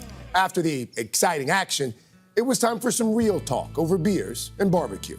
What's the best thing about fatherhood to you guys? And I always say God gave me two wonderful fathers. And I got so much love from both of them that now that I'm a dad, I want to live up to my dad's reputation. For me right now, it's like watching their evolution. From a year or two ago, what my son and my daughter, what they were able to do, what they weren't able to do, and then now. You know, I've got one adult daughter. I've got another daughter in college and a son who's in high school now. You're relating to them in a different way. I mean, I'm talking to Courtney about housing situations and work. Leela about what she's going to do for the summer and internships. Nick about swim teams and all this stuff. So, they're their own people, but yet they're still your kids. One of the hardest things right now, and this just started to happen, 5, 2.5, my kids. Even now though, you get like the occasional kid who like pushes them or says something that makes them sad. Right. And they come up to you and they're like, Daddy, such and such hurt me, or such and such did this, and you want to go over to the kid and like, just that's hard, right? Oh, that's You come at my daughter and it's. I hear you. I look at my daughters. I got 2. They're 4 and 6 right now. When they're sleeping, I look at them. I think about what their world's going to be like when they're in college or when they're young adults, and I get a lot more worried. You worry about your daughter getting her heart broken. You're Yeah. worried about people mistreating them. What about when boys started to come around? You go to the do door see- with one of these axes. You do see. you immediately start thinking these guys are losers. They're not good enough. All of them. All of them. The whole lot All- of them. They're all losers. I'm very fortunate. Both of my daughters right now are with really terrific guys, but they're going to go through some not so great guys, and they have to go through that. Right. You have to kind of just be there. Let me ask one more question, I'll stop. Because I have a young man, and we're at that age where it's time for the talk. The talk. Do you remember your father's or parent giving you the talk? The talk, is, literally, this is not an exaggeration. Don't go get a girl pregnant, and don't do any drugs. That was it. My dad had an analogy about a conveyor belt, but we were listening to the Dodgers in the garage, and he tried to make a whole analogy. Hey, son, when that kind of thing. Right. He lost me. I already knew anyway, but. I remember my dad. Did they have a talk back then? Yeah, they had a talk back. Well, back then I They had the talk. Yeah, back then. Back then. Did they back then, yes. use hieroglyphics? We actually, my dad took me and showed me cave drawings that were really fantastic. He took me fishing. We were out in Jamaica Bay, and he starts, I think you're old enough now to talk about relationships with women. You're mature enough. And I'm thinking, if we leave now, we can still catch the Flintstones. We got to do this more than once a Yeah, year. for sure. Here's to fatherhood. Here's the fatherhood. Always good. Happy Father's. That was a good time. Yeah, it was really great. And the fact that you wore that fantastic I knew you were going to let that go. fantastic shirt. Greg it was was supposed just to wear so a flannel casual. shirt and wore it Hi, very Muffy. This is what we wear in Connecticut on the weekend.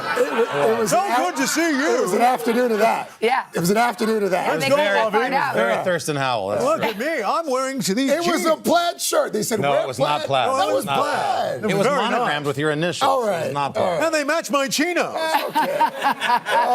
Okay. Taxes. I thought we were going to talk taxes.